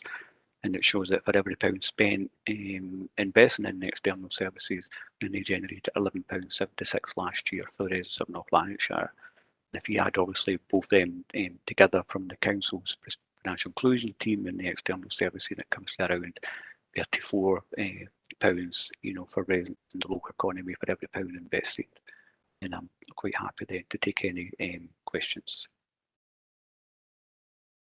Again, I don't see any questions for you, John. I have to say that in any dealings I've had with your team, they've been excellent and very supportive of our residents, and I'm sure any elected representatives that have dealt with your team will find the same. Do we agree to note the report? Convener, I believe Councillor Brannan McVeigh wishes to come in. Oh, that's it, right. Okay, Councillor Brannan McVeigh. Thanks, Convener. I'm more than happy to note the report. It was just to, again, just reiterate your words to convey the our gratitude to the hard work of the financial inclusion team. The best way to lift people out of poverty is to put more money into their hands for them to make empowered choices about how to do that. And the fact that there's £34 million within the families and individuals of North Lanarkshire is a good thing. It's just such a great pity that we need to rely on these services to make sure that people get their entitlements or indeed to appeal them. But John, sincere thanks to the hard work of your team. Okay, Thank you. so thanks again, John, and we agreed to note the report. Yep. On to the next item. And now, is it June or is it Amy? Who's taking over this time? Is it yourself, June? Yes, please, convener, thank you. And have you got, I see Victoria there and I see Ben is there. Yes, Anyone that's else? correct. No, Ben and Victoria are here to present on the Victoria paper. are wonderful artists. Yes, absolutely. The caricature of the leader was the best ever. 10 out of 10 for that one. Okay, June, on you go. Lovely, thank you. So I'm here to introduce Victoria and Ben, but also to make reference that this is an update on the North Lanarkshire Youth Work Interim Recovery and Renewal Plan that was agreed at committee last October. Attached to the committee is that report and the appendix. In addition, the updated, the report that highlights the last kind of 6 to 8 months has been sent round to all committee members prior to the meeting today. So I'm going to introduce Ben and Victoria, who have chosen their own points to highlight from the report that will be presented today. So Ben Campbell is the member of the Scottish Youth Parliament for Uddingston and Bellshill and is currently studying law at Glasgow University. Ben also plays the snare drum and was part of North Lanarkshire Pipe Band for 2 years. Victoria Orlica is the member of the Scottish Youth Parliament for Motherwell and Wishaw and is currently studying journalism at Napier University. Victoria is also currently on the board of trustees for the Scottish Youth Parliament and, as already been mentioned a few times today, is very creative and has very kindly supplied the images for the plan and the report which has been circulated today on the youth work progress. In addition, Victoria illustrated a book that was published this year for LGBT Youth Scotland called What Makes a Family. So I will now hand over to Ben and Victoria, who, as I said, have chosen some key points from the report that they wish to share with the committee today. Thank you. Just before anyone starts, Ben's put up his apologies that his webcam's not working at present. So we will only hear from Ben, but we will both hear and see Victoria. So on you go. Thank you, Camille. So as you will see, this is a very full report and there's lots to read in your own time. But today, in a short time allocated, I want to talk a couple of aspects that are important to me. Firstly, awards and accreditations. Even during the pandemic, the NL Youth Work team have provided young people with a range of different award opportunities and adapted to deliver them online and outdoors or onto one-on-one basis. Youth workers ensure that young people will still have advantage in getting their awards they deserve and wanted. I personally started work on the Platinum Youth Achievement Award and also on the Bronze Duke of Edinburgh Award during the year, so I'm proof of this. During 2020-2021, 694 awards were achieved by 673 unique individuals, which I think is a huge number and it's amazing. Secondly, health and well-being. North Lanarkshire Youth Work Services have worked hard to educate and help young people understand about their health and well-being and reduce risks. They made sure that young people gained knowledge of healthy lifestyles choices, provided support for mental health and physical well-being, and supported their implementations of holistic health-focused activity. Living Life to the Full program, focusing on mental health and well-being, was rolled out throughout North Lanarkshire. I'm doing the program myself with my youth work team, and I found it to be really useful, especially with the worksheets it provides you with to stay organized and tackle issues you may have with easy steps that you can write out as a plan. Youth Sexual Health Services also continued and saw over 5,000 young people. Now I'll pass you on to Ben. Thanks, Victoria. I've picked out a couple of highlights from the report that stood out to me.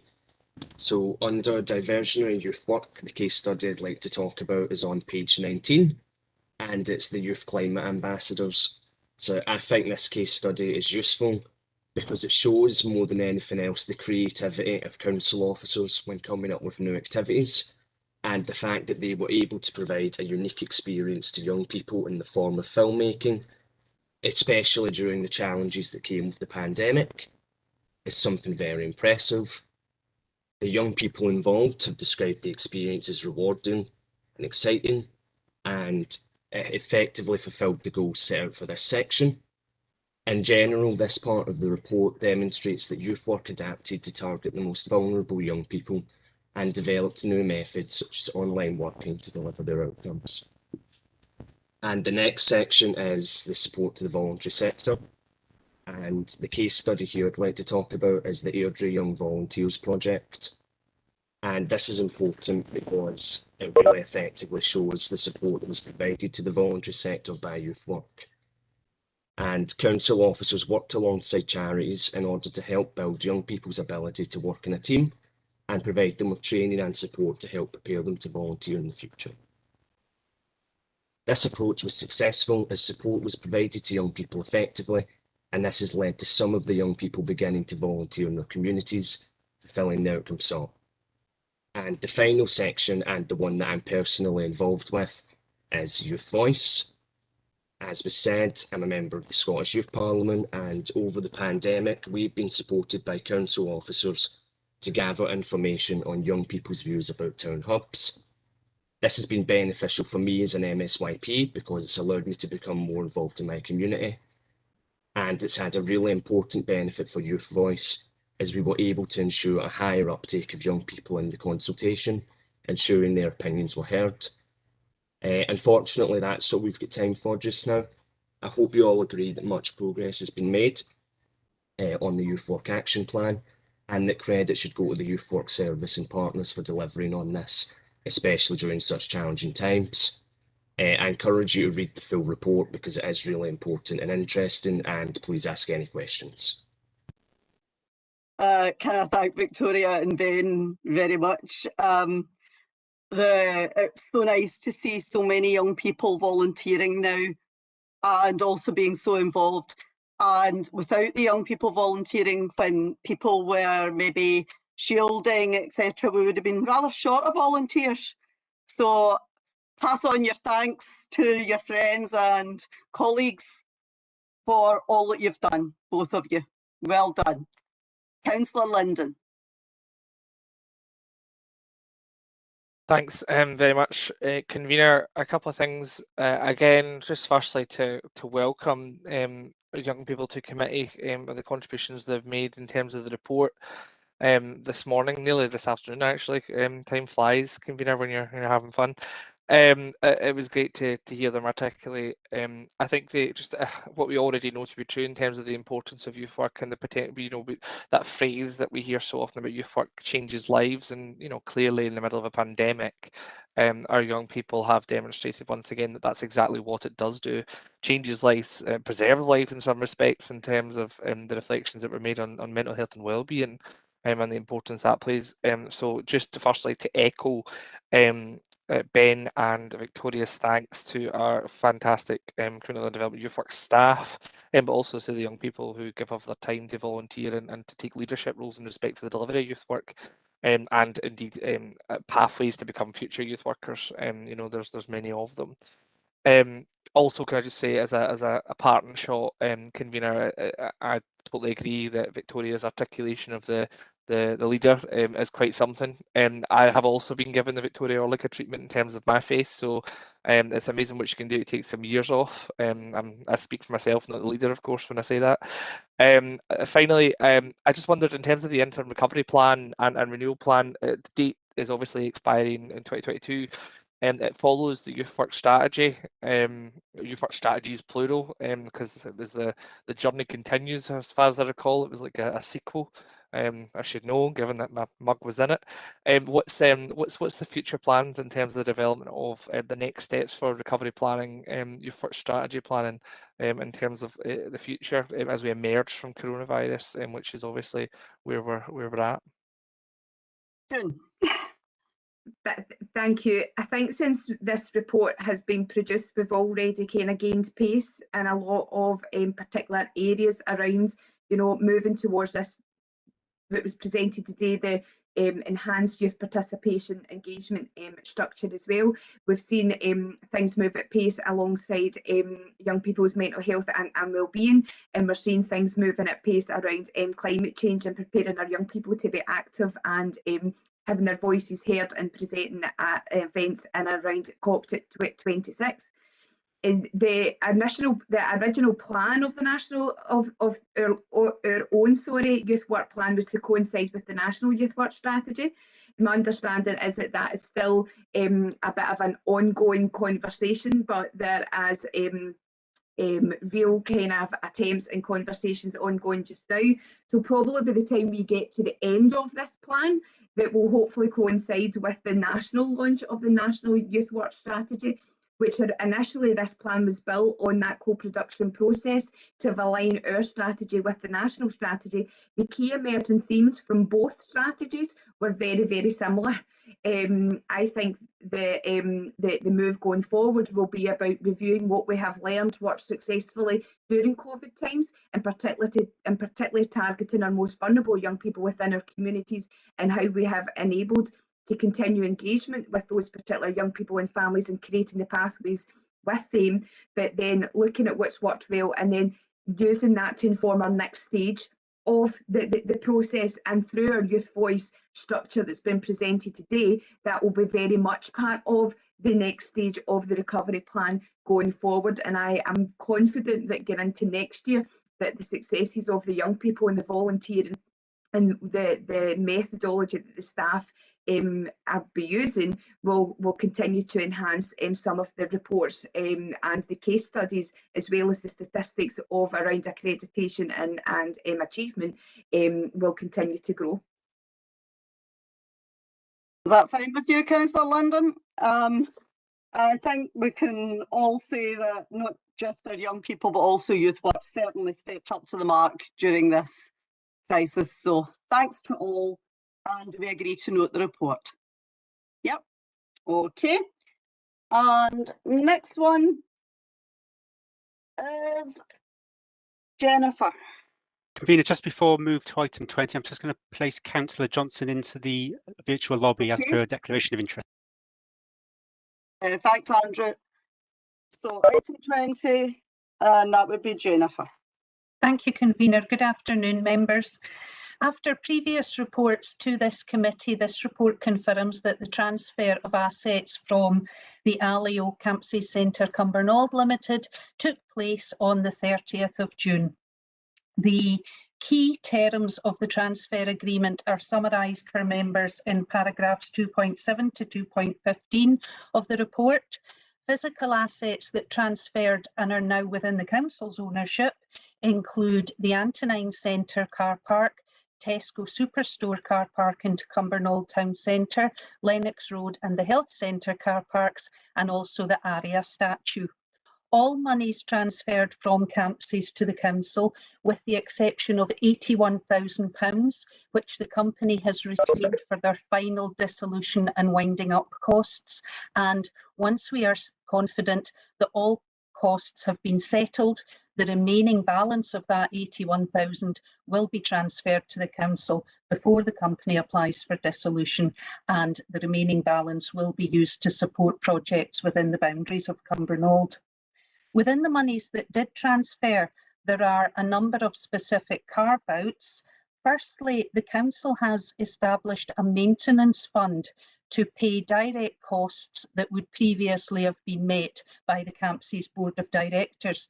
And these include, for example, the special effects lighting of the ARIA statue, and also maintenance and repairs to the bridge across Tummel Central Way, the Tummel Way Bridge, and the customer lift just next to that. There's also a small one-off sum for repairs to the bus stances, again, just at Central Way. At the end of that 10-year maintenance period, again, if there are any monies left in the balance, they will be transferred to the budget to be used to support projects within the boundaries of Cumbernauld. There's also the sum of just under 950,000 ring-fenced, and this is called the commended projects list. These are projects that have previously been reported to committee. They've been commended for funding by the Campsies board, and they're largely environmental projects and play park enhancement works. In the main, they have been funded by the local development programme or are due to be funded by the local development programme, and there's therefore a requirement to ensure that the local development programme is fully reimbursed and doesn't suffer any detriment. In finalising the costs of the outturn project, the commended projects, it was noted that the outturn costs were actually £6,580 more than had been previously approved. Campsies directors have approved that that should be included to the commended projects list, and this was agreed by the legal manager as part of the authority delegated to her by committee to ensure an efficient and effective dissolution of the Campsies. The net balance of assets, as I've said, will be used to support projects in the Cumbernauld boundaries, and there's a separate report on that next on the agenda, so I won't go into that in any detail, Convener. Appendices 1 and 2 provide details of the monies that have transferred and where these are ring-fenced, and also the commended projects. Paragraphs 216 and 217 describe the responsibilities and undertaking that now pass to the Council, and the Council is now responsible and liable for any debts incurred by Campsies or liabilities from the company's business transferring on the 30th of June, and we also have undertakings to the tenants, Tesco Superstores and the Antonine Centre, if at any point the Council should seek to dispose of our interest in those leased land. The remaining sections of the report go into more detail about the grant scheme and also the actual striking off process, which we are now working towards, and it's recommended that the final date of strike off, which we hope will be by the end of this calendar year, but certainly by the end of the financial year, will be reported through the Audit and Scrutiny Panel. Happy to take any questions or provide any further explanation, Convener. Stay on. I don't see any questions. So do we agree to approve the report? Yep. Okay. Convener, I'll bring Councillor Johnson back in, and Councillor Cameron's going into the lobby for item 21. Okay. We'll just swap them round. Okay, that's it done, Convener. You got them sorted? Okay, thanks very much, Andrew. We're now on to the Campsie Grant Awards Programme, and that would be Matt. Thanks, Convener.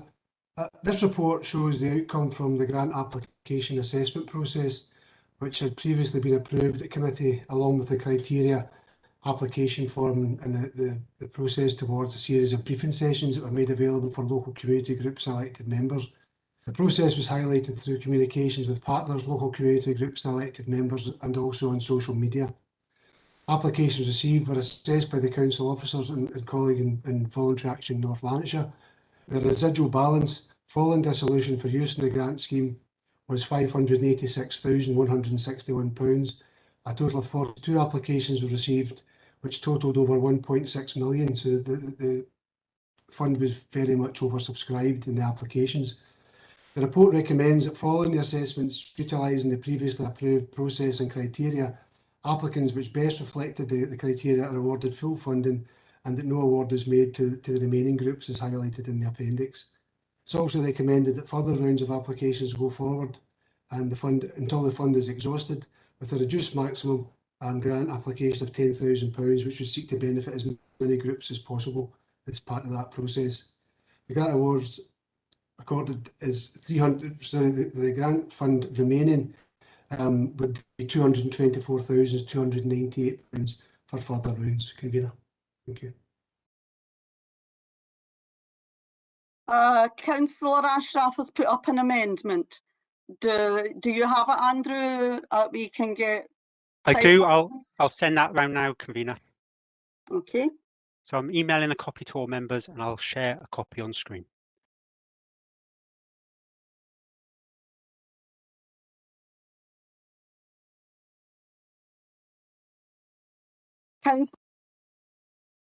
Sorry, Councillor Hogg, I see you put in for a comment, but I'm afraid if there's an amendment coming, we'll have to go to that first, I think. Is that correct, Andrew?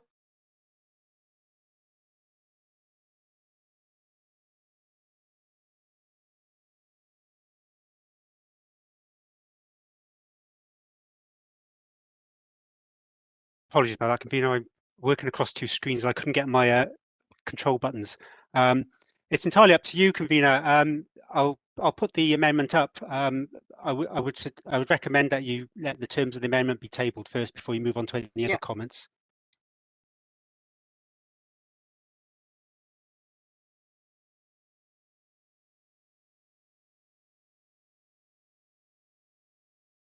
Can I just check members can see that amendment? Yeah, that's great, Andrew. Thanks.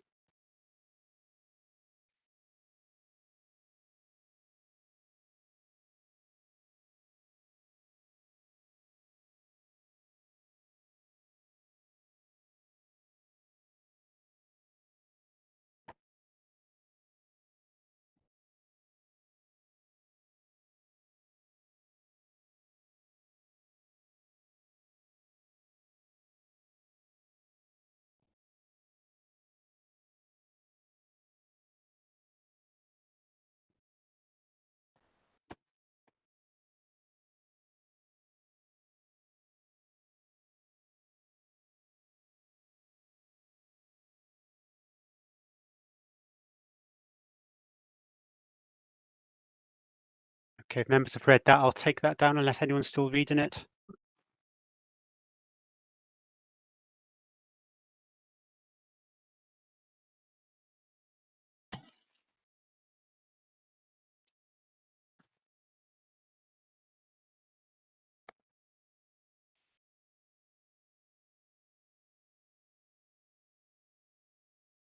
Right.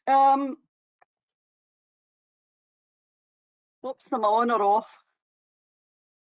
I must be quite honest, I don't see any problem with the amendment. I think it's only right that if someone receives in the first round, that then they should not be available for the second, and if there are small groups not receiving, then they should be supported in applying for this. Does anyone have any difficulty with that? Anyone? Councillor Hogg, does that suit with your comment, or is you the only person that's put anything in? Convener, sorry, Councillor Johnson articulate, so I'm assuming she wants to come in. Councillor Hogg, I can't hear you. Yeah, well, I did try. Someone jumped in first. Do you mind, convener, a statement from my colleague, Councillor Gillian Fannin? I'm sorry, I don't think we can have statements, Councillor Hogg. No. No, we're going to. I'll I can't hear Councillor Hogg. Can you put your microphone off, and Councillor Johnson just a minute?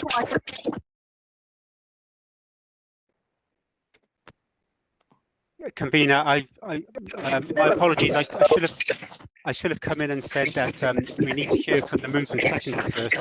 Oh, right. Okay. Sorry, Andrew. Sorry, Councillor Johnson. We need to hear from Councillor Ashraf. You're the mover. Who's the seconder? Councillor Johnston is the mover, and I'm the second. Oh, sorry, I thought you were. Sorry. Right. Sorry, Councillor Johnson. You're the mover. Councillor Ashraf, the seconder. Okay. Okay. I'll just say a few words about the background to this funding. The money became available purely for the benefit of the people in the Cumbernauld boundary. It was what was left of the money from the CDC, the body that set up, the government body that set up the new town of Cumbernauld, and this money was left, and the Campsie the Campsie board were overviewing it for a while. Then they dissolved, and the monies were being passed to the council, with it being ring fenced for the town. But today I was a member of that board. I'm no longer a member. Obviously, we've all retired now. But today I would want to say a few words as an elected member of a ward in the town of Cumbernauld.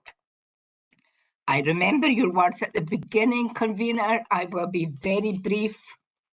Passionate, but brief. I just wanted to be quite clear that at no time were the directors of the Campsie board involved in the decision making of these awards. And I recognise, and we all recognise, the difficult job that the officers had when performing their duties. And we thank them for all their hard work, quite frankly, because it was very difficult. We don't have any problems with the awards that have been made. However, we are disappointed that a large number of smaller organisations weren't successful. So I've been sitting here today in a community empowerment committee, and listening to wonderful words like collaborative, synergy, partnerships. Great. I've really enjoyed listening to all that. However, I felt on this occasion, maybe we can learn and move forward and support all these other organisations by bringing some partnership working in, and it would possibly help the officers as well if some partnership with the locally elected members was formed for the next round.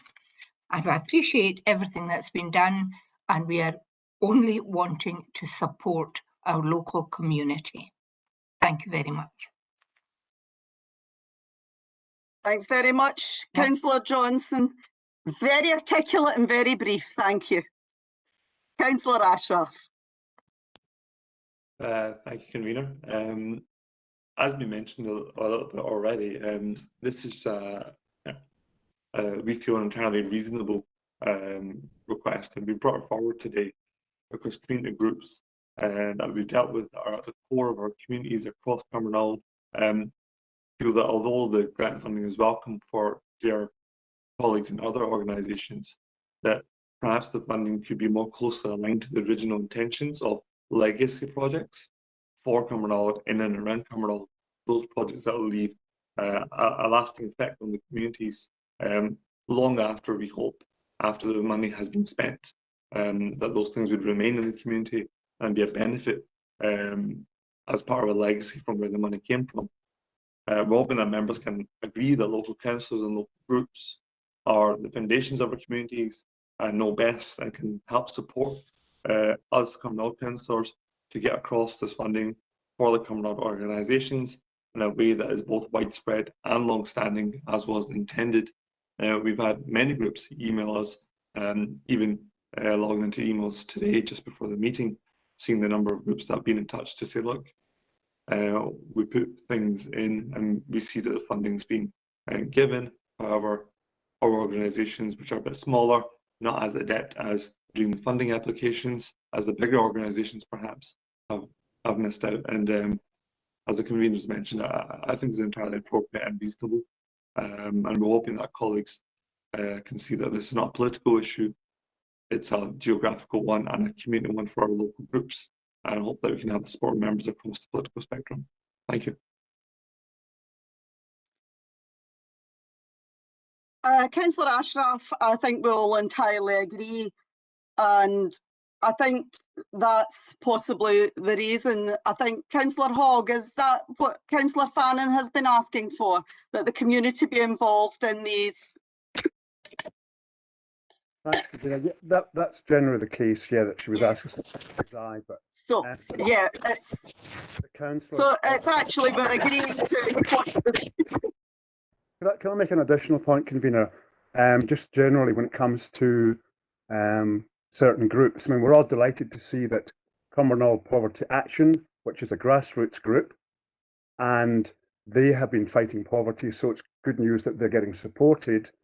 But we should all know that although the YMCA does fantastic work locally, and we all support that, they were recently given £22,000 by the council, and yet are getting £50,000 on top. I would refer to the executive summary final comments saying that the maximum sum of future applications should be £10,000. I think it would have been far better equity if we had done that from the start, and there would have been much more community empowerment by that being the maximum amount, and we would have given more of the cake to more people, because I can't see that the criteria set to match this actually does match, because even Cumbernauld Resilience is basically kicked out, and yet their work over the last 18 months has been unbelievable. That was set up by Councillor Fannin herself.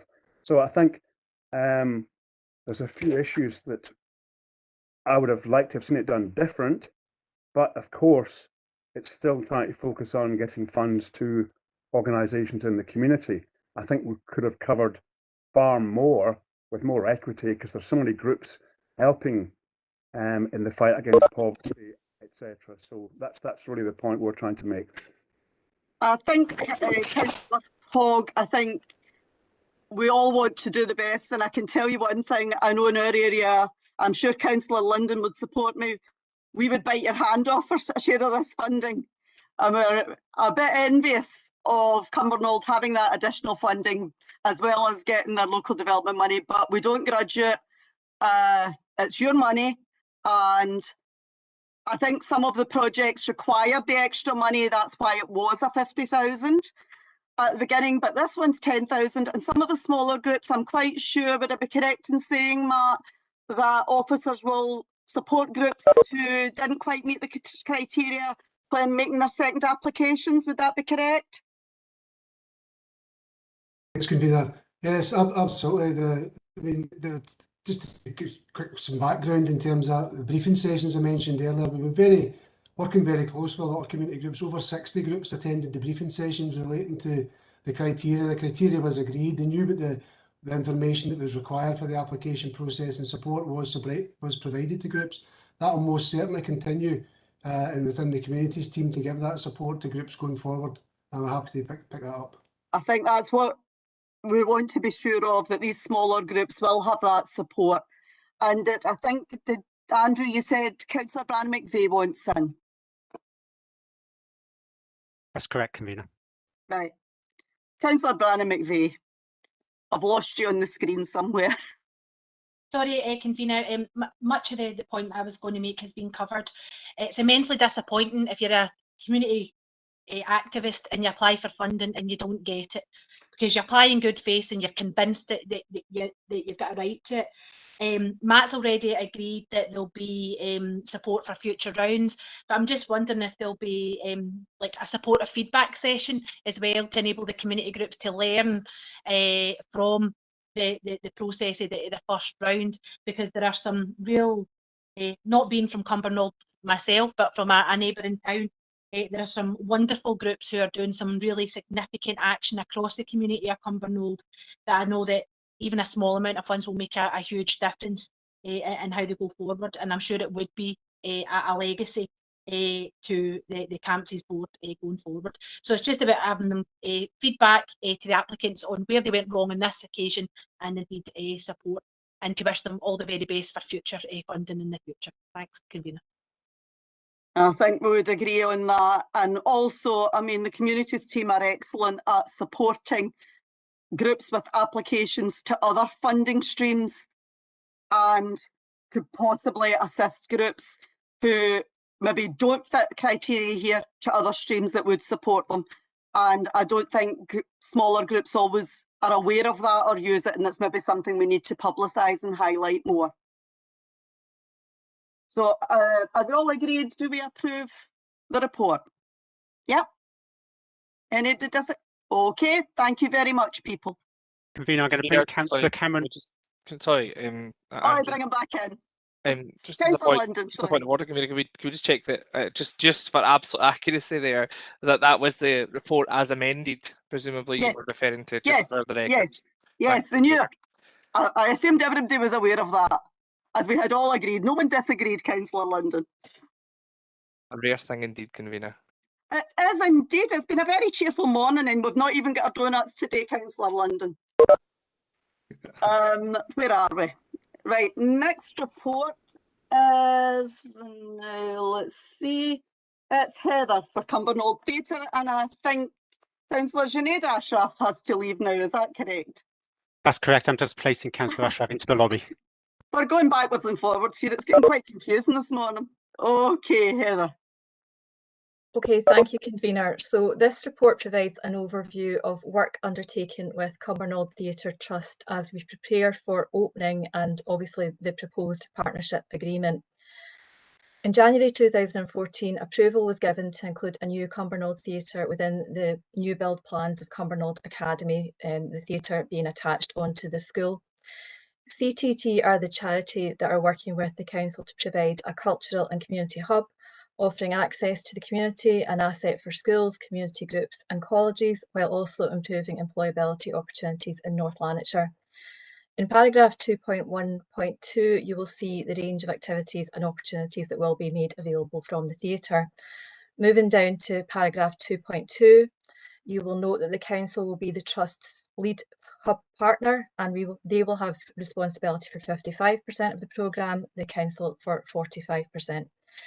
This approach is compatible with the emerging hub leadership model and has been designed to work with community groups to ensure a diverse and engaging programme is provided. We envisage that education and families will benefit greatly from the theatre, both in support of curricular activity and also as a training base for ASN pupils. More broadly, the theatre will be an important community facility used for delivery of community arts, physical activity and social engagement groups. In paragraph 2.4, you'll see details of the joint operating agreement, which is currently under development. Governance will be established through a steering group. There will be representation on that group from the council, the trust, education and families, which will be primarily the local head teachers, New College Lanarkshire, and any other co-opted community group that emerges as things progress. Finally, in terms of paragraph 2.5 is where we're touching on the funding agreement and the service level agreement. The impact of COVID, as I know very well from my own service area, has made it difficult to be accurate about income projections. But on the basis of a revised business plan from the Trust, the Council has offered a tapered grant through to 2024-25 to support that agreed model of delivery. This grant is subject to annual review and financial solutions have been fully cited. The report is here for noting, but I'm happy to take any questions. Thanks, Heather. I see a couple of questions. Councillor Ashraf? No, you're there. Thanks, Angela. Yeah, no, just I know we've said to keep things brief and not sort of welcome reports, but with this being such a local thing and close to our heart and Cumbernauld and me in particular, it's an incredible amount of work that's gone on to this. And I think I just want to commend the work that's been done by members and council officials. Also, the fact that although not in the original building, it seems as though the soul of Cumbernauld Theatre is going to live on and go on to encourage and inspire new people into the arts and the performances. Certainly, it was a big part for my sort of social life starting in Cumbernauld when I moved there about 17 years ago, because it was the first time we actually got out with the school with friends, and the first time I saw a theatre production, and really started a passion for me and continuing that well into my adult life. And it started at Cumbernauld Theatre. And so I really am very happy to see this going on and continuing. And the additional inclusion of working with ASN children, I think is incredible. And I think is a wonderful, wonderful new step for the next phase of Cumbernauld Theatre. And long may it continue. Oops. Thanks, Councillor Ashraf. It's a very, very positive report. Councillor Johnson. Really, just to reiterate what Councillor Ashraf has said, this has been a long time coming, and there have been many. I think it's been a bit of a roller coaster, and I think it's just absolutely fantastic that the theatre is going to open again. Cumbernauld has been a town without a soul, without its theatre, and I am, for one, looking forward to going to the Christmas pantomime. So well done, everyone. Well, Councillor Johnson, I have to say, conveners, my immediate thought was what we wouldn't have given where I worked, where the local primaries could have, say, had the science centre out to use it. Education could make great use of that. Instead of one school having to fork out for something, it could have been a shared cost, various things like that. And I think that is just so important. And yeah, great news for Cumbernauld. But I'm sure those of us from across North Lanarkshire will go to the theatre. It's good to see it in its new base. So, yeah, delighted for you. You're getting everything this morning. So, Christmas comes but once a year. I think Santa Claus has been out for you lot. So do we approve the report? Yep. Okay, we're back to Matt again. And it's a new community board cycle. Thanks, Chair. This report just provides a general overview of relating to cycle 4 of the boards. Just as we now go into cycle 5 of the boards, just relating to attendance, engagement, and any issues that were raised from the cycle. The report also highlights the approach in relation to the 9 heads of service as community champions within the boards, and also comments in relation to the seldom heard voices, which was picked up at the last Community Empowerment Committee, and emphasises the work that's been undertaken in that area. The board development sessions are also referenced within the report, and that's been picked up in another report earlier today. Just the committee's asked to note the report, Chair.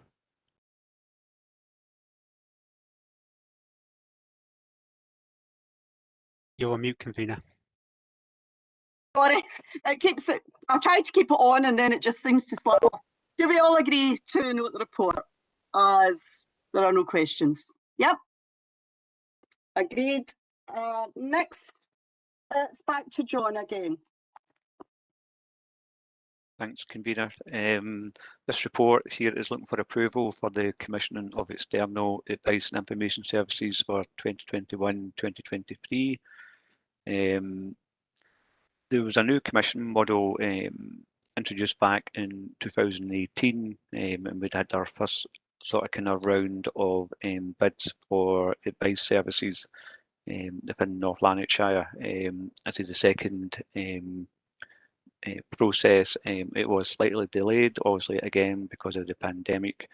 And what had happened, the main body of the report is in section 2 about the commissioning process. So all members of North Lanarkshire Advice and Information Network were invited to apply for the funding for external advice and information services.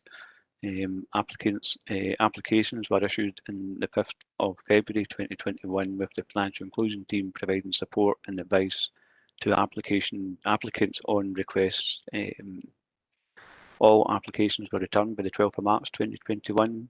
There were 7 organisations who submitted applications. It was Airdrie, Beltall, Cokeridge, Cumbernauld and Motherwell Wishaw Cabs, with Cumbernauld Poverty Action Group and Tarnockside Information Advice Service.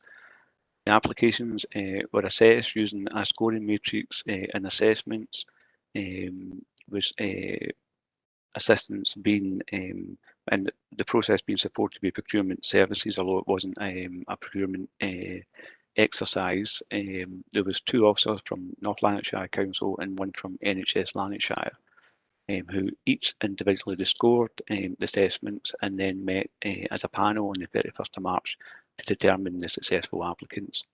And that is actually outlined in Appendix 3. Appendix 1 shows you a copy of the application form, and Appendix 2 is the sort of kind of scoring guidance which was used also through that sort of kind of process. At 2.5, there was a difference this year in that NHS Lanarkshire, through their community link worker programme, looking to provide financial link workers, had asked that North Lanarkshire Council commission their financial link workers for North Lanarkshire, which we agreed to do. The CMD approved that early in the year, late last year, in October last year, and that was built into the commissioning process. So that was additional monies that was coming into North Lanarkshire, with £200,000 per year, starting in April 2021. The financial inclusion team was to provide 50% of that service, with external services also providing 50%. Following the process, the therefore applicants for Airdrie Cab, Bellshill Cab, Coatbridge Cab, Cumbernauld Cab, and then Motherwell and Wishaw Cab was successful for the Motherwell and Wishaw area. And I'm quite happy then to take any questions on this report. I don't see any questions. Are we happy to approve the report? Thanks very much, John. Thank you. We're back to Heather again for item 25.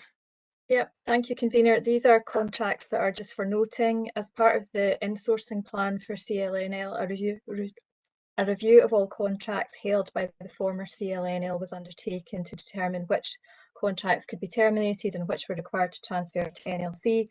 This report advises committee of 2 contracts awarded following the transfer to NLC. So that was a Talk business contract for 128,000 and a contract to Gladstone for support and maintenance of MRM systems, overall 194,000. So just here for noting. Any questions, anyone? No. Do we agree to note the report? Agreed. And final one is just to note it's contracts awarded below committee approval threshold. Do we agree to note? Thank you so much, everyone. Councillor Linden, you've been a gem this morning. You have been brief, and thank you all so much. And with a lot of good news stories, I'm sure the people of Cumbernauld are happy. And of course, our youth again.